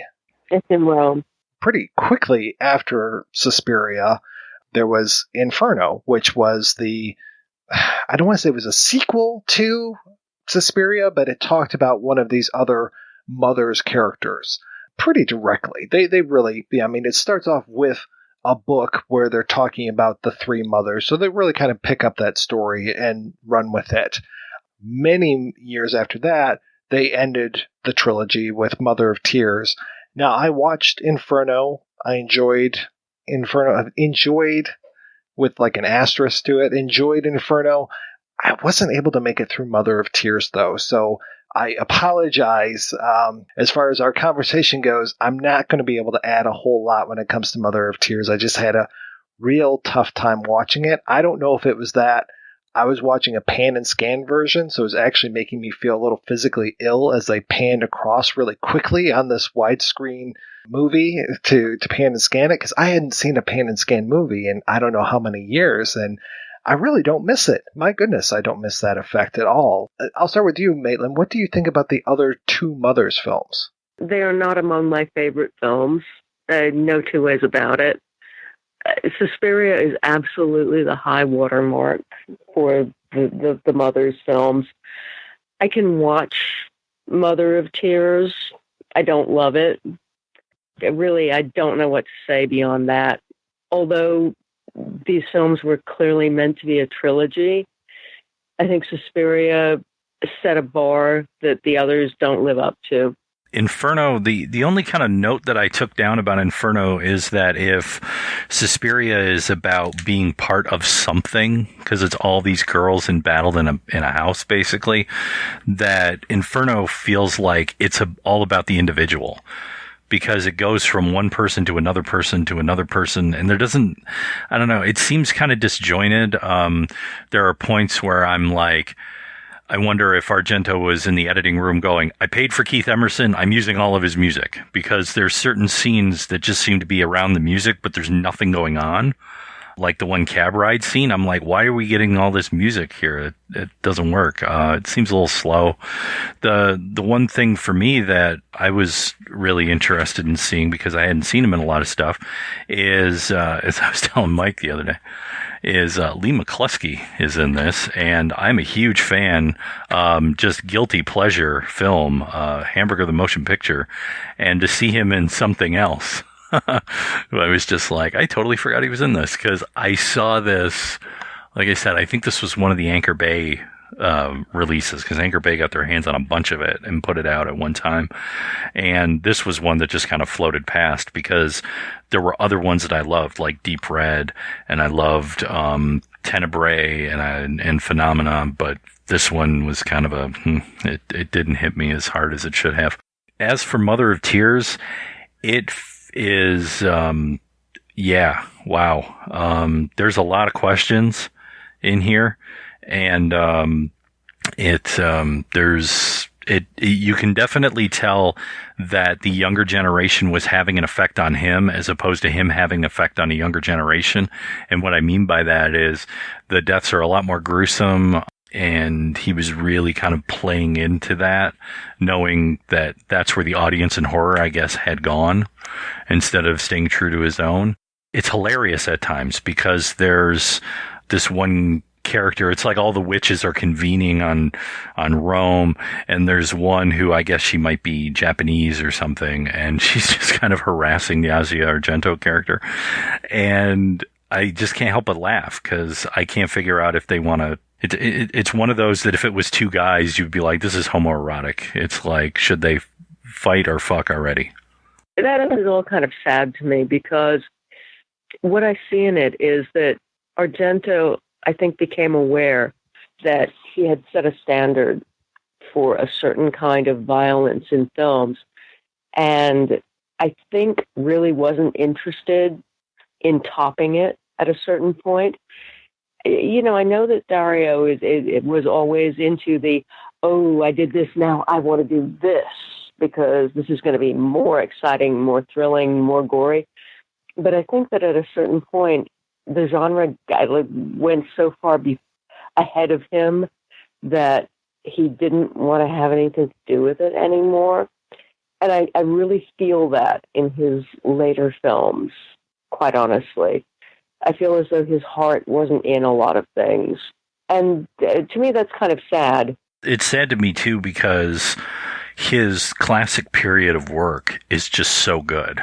And the sad thing to me is that when I look at, and even though Inferno is in that period, but Mother of Tears is further out, there's not these levels like we talked about with Suspiria, where there's the symbolism, or this can mean this, or there's things to go back and look at again.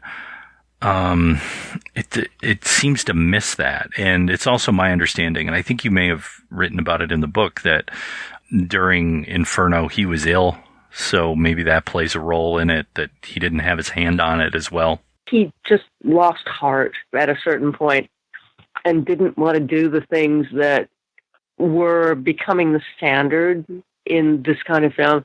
I think when he was making films in the 70s, he was completely part of that. I want to do more. I want to make people see more violence, more transgressive, I think is probably the term that he would have used, and not just Argento, but a lot of other European filmmakers at that time. They wanted to transgress. They wanted to do things that other people hadn't done that would be really shocking to people coming to the movies. And at a certain point, the transgressiveness, I think, caught up to them and went to a place that they actually weren't interested in going to. And I think for Argento, it was disheartening, to be honest, because he saw people being transgressive in a way that wasn't interesting, that was just incredibly violent and incredibly bloody and incredibly gory. And that to him, I think, didn't mean anything. You know, when you come right down to it, although Argento was always a filmmaker who wanted to do more, he was also a filmmaker who was firmly grounded in the idea that cinema should mean something, and that if you wanted to transgress, it was because you wanted to make your viewers see something or experience something or feel something that they hadn't seen or felt or experienced before. And I think he was kind of thrown back on his heels by a generation after him of filmmakers who just plain wanted to throw stuff in people's faces. And I'm not sure that he's ever recovered from that. What you say makes sense because of his background coming through criticism, and then, you know, the first film that he writes that gets any real notice in America was with Bertolucci and Leone and Once Upon a Time in the West. So, I mean, he's not a dumb man. I mean, this isn't just some guy putting out slasher films. I mean, he has intellect. Yeah, completely. He has intellect. He has a historical and theoretical background to the kind of films he wanted to make. And I think maybe the genre got away from him. It went someplace he wasn't entirely comfortable going. And I think that at a certain point, he just didn't want to pretend that he was willing to go there. I can't say that from within Argento's skin, because I'm not Dario Argento, but it's my gut feeling. The only thing that I can think of as someone who took that had a long stretch of time in the creation of a trilogy of films within horror, and this would be Coffin Joe from Brazil, Mojica Marins, where the first two films were made in the 60s. He makes the last one 40 years later, and it's still like embodiment of evil to me still holds up as something that has connective tissue. Even though it does fall into the category of a lot of the things that were going on with the Eli Roth school of, heavy gore and all of that other stuff and shock in the early aughts, he still was able to bring across ideas that he was talking about, in this case, 40 years earlier, within the work. And that's the thing that I kind of feel is missing in Mother of Tears, is that he's trying to connect the threads and he's bringing up things from the first films, but it doesn't seem to hold together as well. Well, with Argento, I think Tenebrae is the farthest that he was able to go. And I think Tenebrae is a pretty unbelievably, mama knock you out kind of film. It's astonishing. I think he did an amazing thing in Tenebrae, but I think that was it. I think that was the limit for him in how far he was going to go. And I don't think that it was a bad place to stop, because Tenebrae to me is an astonishing movie. Really, Peter Neal is an amazing character, and the place where Peter Neal winds up at the end of that film is pretty mind-boggling. For years, I thought Tenebrae was the third film, because don't they talk about Matra Suspiria, Matra whatever, and then Matra Tenebrae? Yeah, because so when I heard, oh yeah, Tenebrae, I was like, oh, well, that's the third one. And that it comes third in succession, I was like, oh, okay, yeah. And then there's, and it even starts with a book and discussion of a book, and having come right after Inferno, I was like, oh, well, Tenebrae is the book that talks about the three mothers. No. So as I'm watching the movie, I'm just like, this has nothing to do with those others. I mean, it's a great movie. It's got a kick-ass score, but yeah, I was like, oh, okay, I had my wires crossed on that, I'll fully admit. So I was like, okay, yeah, I guess I do have to watch Mother of Tears. And then even just watching Mother of Tears again, technically seeing that with Asia Argento speaking English, and it didn't feel like it was all post-dubbed like the majority of the early Argento films, I was like kind of taken out of it by that. Some people will complain about the dubbing from Italian films, but we've talked about on the show before that it just adds to that surreality of the whole situation. To hear Jessica Harper's voice coming out of Jessica Harper's mouth is great, but then when you have other voices coming out of these other actors' mouths, it's like, okay, yeah, that really adds something to it by making it feel like things don't necessarily belong. And that is a great effect that is then lost in something like Mother of Tears. Oh, absolutely. And yet, Tenebrae means darkness, and it is the Mother of Darkness film. So it is, in its own way, I think, the conclusion of that trilogy, even though there is no allusion in it to Mater Tenebrarum, and yet Peter Neal, most assuredly, is an acolyte of Mater Tenebrarum. I mean, there are no two ways about it. He worships the darkness, the blood, the violence. So I think that is actually the end of the Three Mothers trilogy, even though perhaps technically speaking it's not. Emotionally speaking, it absolutely is. And that's the thing that, and we can have a completely different show about Tenebrae, but the thing of him giving you an expectation and not and tweaking you is that you think, right, you look up that word if you don't know Latin, darkness, and it's the most brightly lit film ever, and all the murders take place in the daylight from what I remember, or in really bright light. So yeah, so he's messing with your head. It's not the darkness of when things happen, it's the darkness of the soul. I gotta say, I can watch Tenebrae over and over and over again, and it never fails to reward watching because it is so unbelievably dark at the same time that it is so incredibly bright. It's a knockout film for me. And again, that's another one that kudos to Don May and the team over at Synapse. They did a really nice cleanup on Tenebrae too. So if you haven't picked that one up on Blu-ray, you really should. Yeah, the Synapse release of Suspiria looks gorgeous. I watched the extras and I was slightly disappointed with some of the extras that are on there. And it's weird to me just how few female voices there are as part of the extras, as part of the commentary, because it feels like, as we've talked about, Suspiria is very much a female film, and that I feel very honored, and I'm not trying to blow smoke up your ass, Maitland, but you are the woman who wrote the book on Argento, so having your voice on here, having Alexandra's voice as part of the interview, is just like, I'm like, well, how tough was it to get you guys together and talk about Suspiria? I don't really think I have to twist your arm very hard to do that. So it's like, I would have liked you guys to have been on that disc maybe as well. So I don't know. I was slightly disappointed by that it felt like it was a little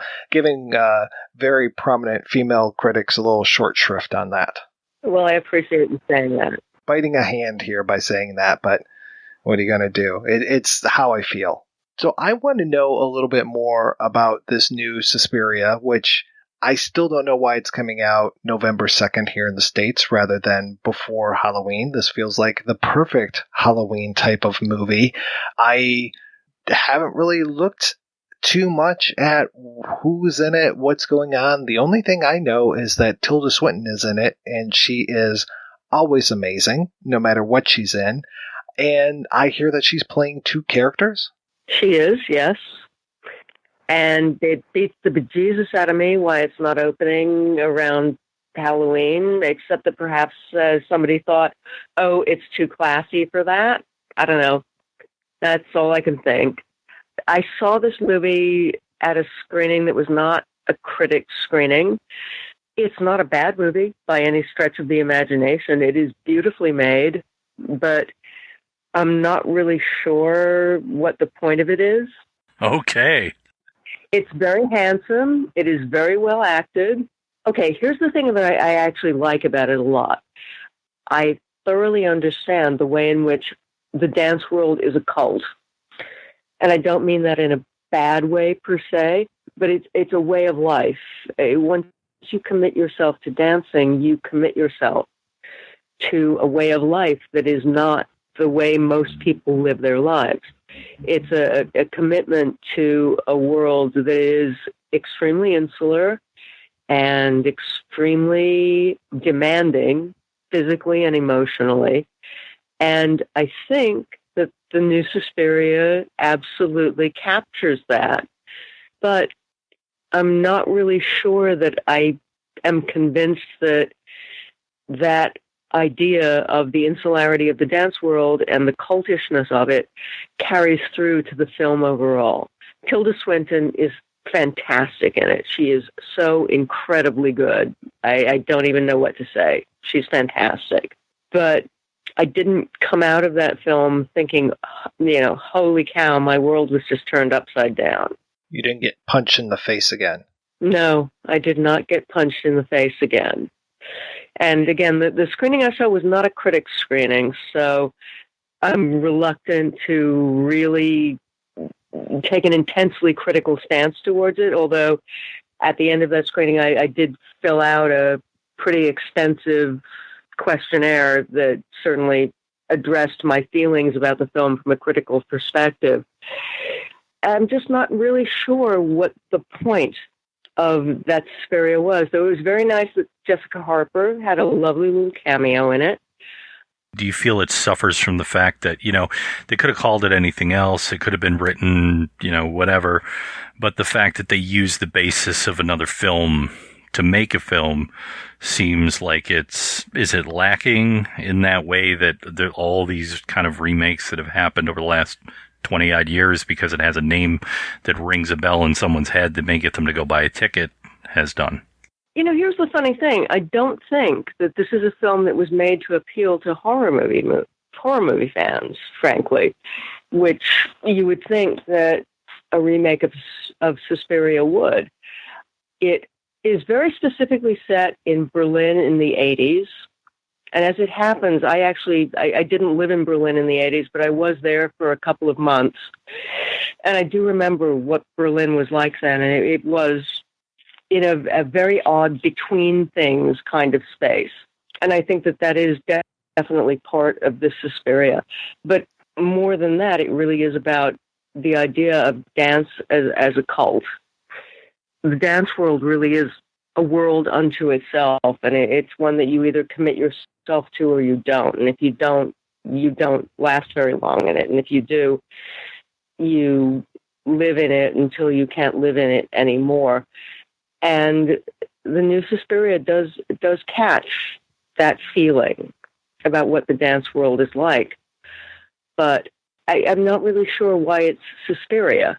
It almost sounds like this would be a good triple feature with like Atomic Blonde, which is specifically set in that mid-80s Berlin, the walls coming down, and it is so specific to that time period, as well as, are we talking like fans of Black Swan would enjoy this new Suspiria? Absolutely. Black Swan is the movie that I kept thinking about as I was watching it, because Black Swan was actually an interesting thing for me, because I wound up speaking after I saw that film to a lot of people who were not in the same dance world I was, but who were absolutely dance world people.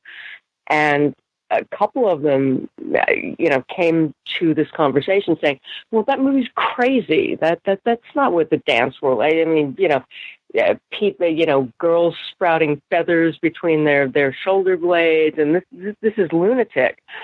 And I remember saying, well, if you don't take that film as a literal embodiment of the dance world, but if you think about it as a psychological one, doesn't it start to make a lot of sense to you? And all of them said, well, holy shit, yeah, it does.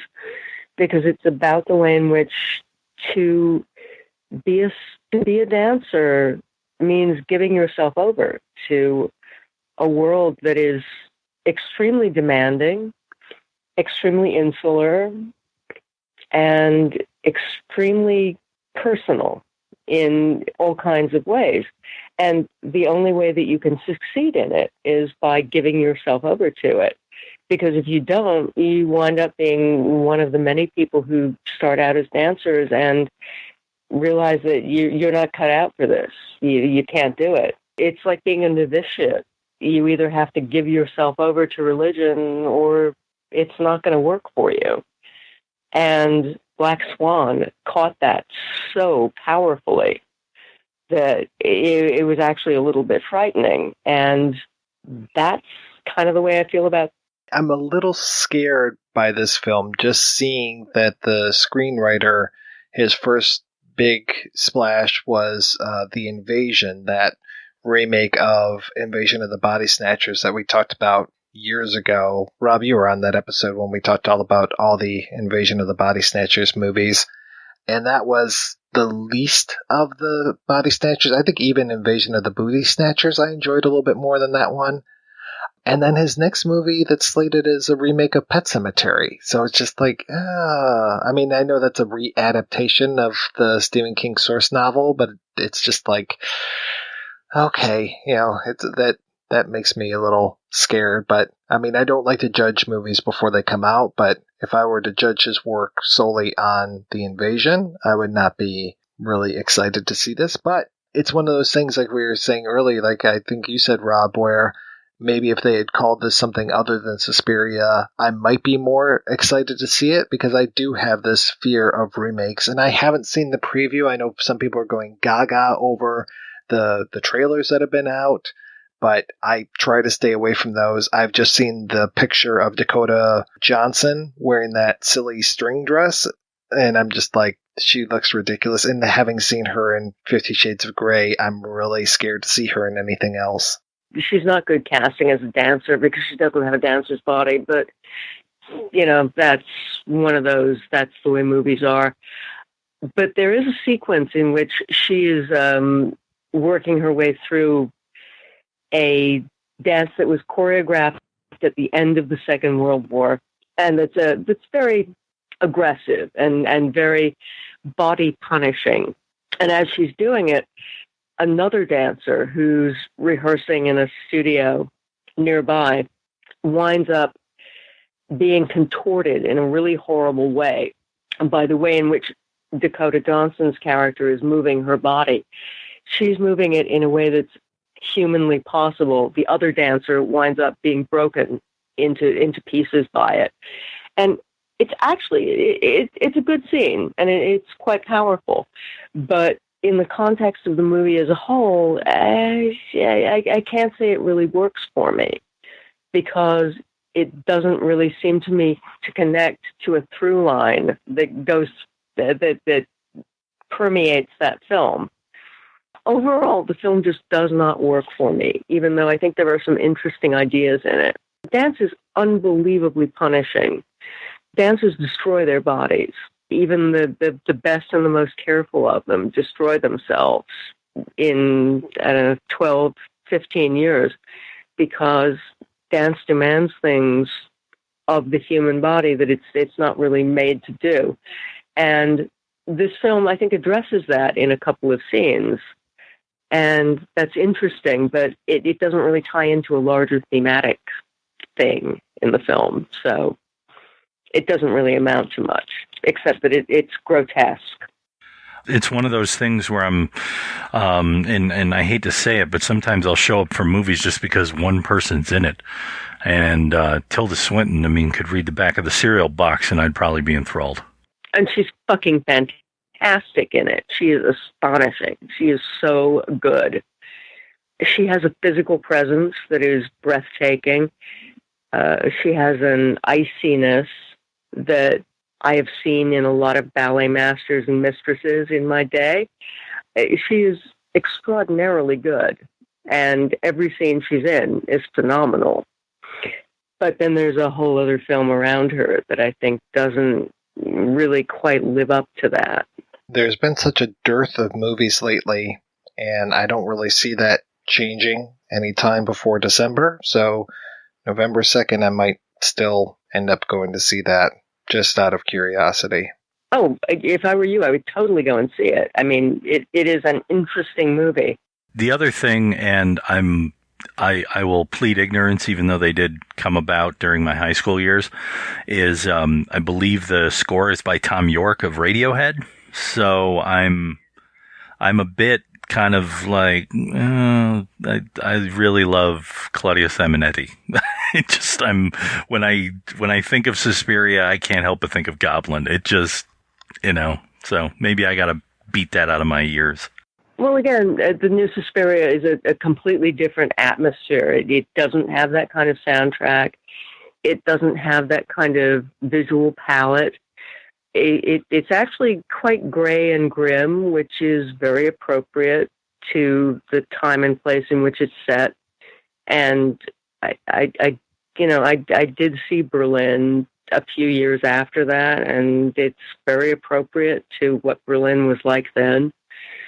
But it's not a fairy tale, and that's what Suspiria is. Suspiria is a candy-colored fairy tale, and this is a different Suspiria. All right, we're going to take another break and play a preview for next week's show.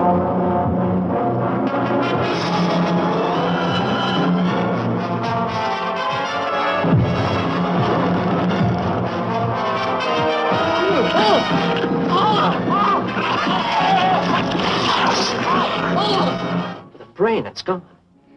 That's not all. The entire spinal cord is missing. But it's incredible. It's as if some mental vampire were at work. Does it come from another country or another world? This terrifying menace that G2 must destroy before it's too late. Image is fading, sir. There it goes again. Same trouble. How can they stop this invisible force whose only warning is a weird, blood-chilling sound?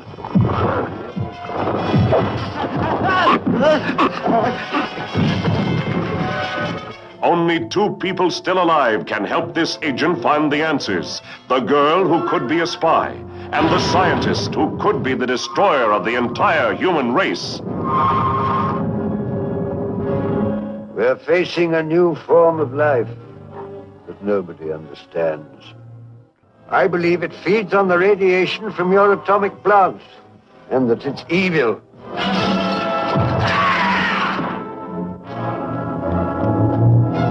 You've got to stop him. There's only one way: shut down your atomic plant. If I can get through, I can blow up the control room.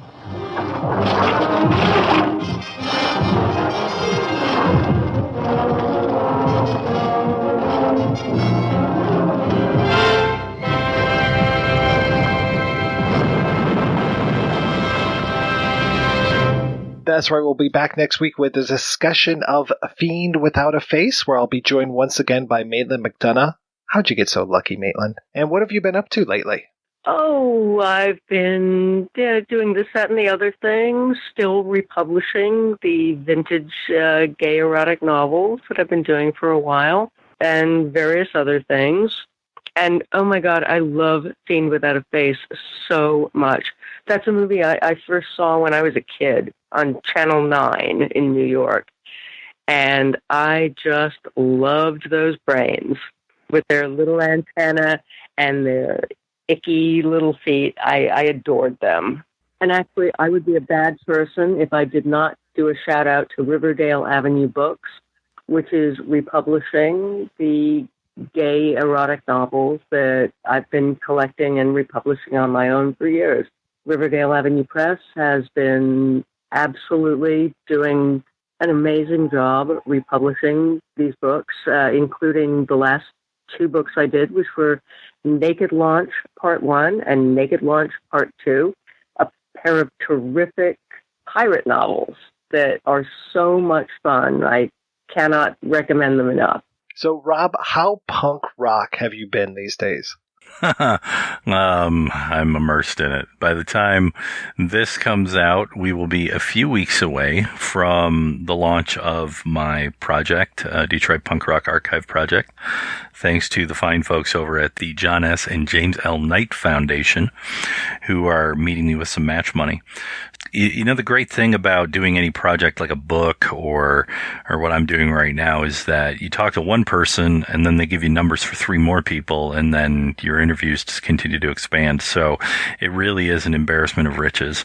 And I'm finding great stories. I'm finding amazing things. People have been sharing with me great photos, video, all of this stuff from the scene here in Detroit that obviously was influenced with everything that happened in your hometown there, Maitland, with the founding of CBGBs in the late 70s and all of that stuff. Just sort of talking about how that opened up creative freedom and artistic freedom for a lot of folks here in Detroit, everything from magazine publishing to people who are now respected painters and artists to musicians, and even just the ability with local clubs where back in the day, you had to be a cover band here in Detroit and play 4 sets of whatever the top 40 music was in the 70s, and to go from that to being able to basically do whatever you wanted on stage and being able to draw an audience. So it's been great, and people are pulling old tapes that, demos and various things out that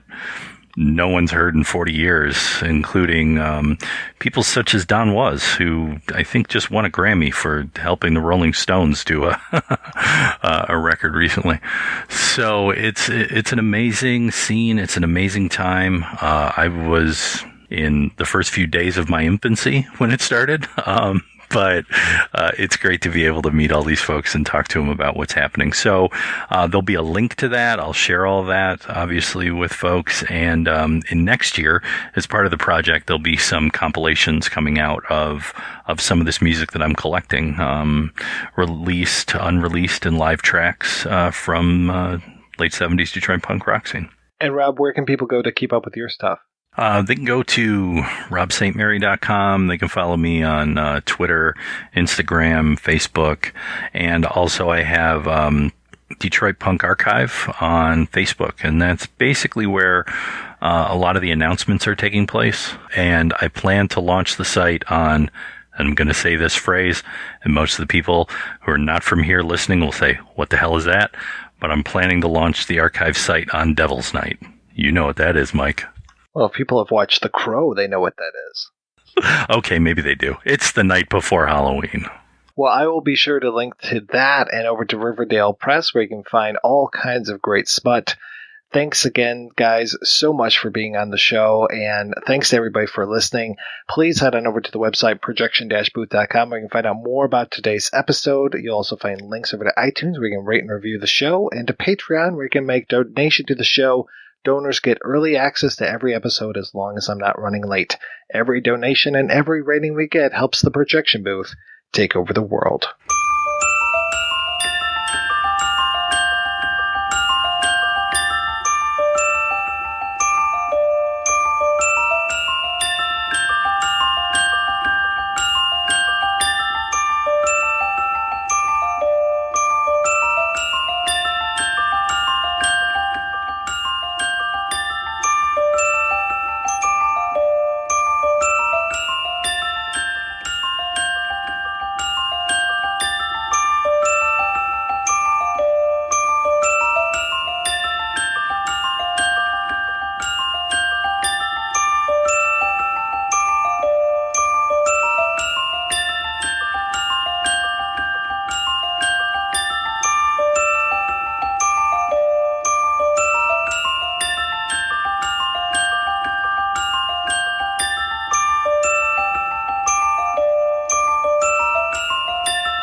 If you enjoy this show and want more people to know about it, head on over to iTunes, leave a comment, and rate it 5 stars. Make sure you like and share us on Facebook, and don't forget to follow us on Twitter. Just search for Christopher Media. Thank you in advance for supporting Christopher Media by clicking on the PayPal button and by clicking through to all the sponsors who support ChristopherMedia.net. Most importantly, we would like to take the time to extend an extra special thanks to you. Christopher Media could not exist without your support. Thank you for visiting ChristopherMedia.net, and thank you for listening. Christopher Media. Let's make some noise.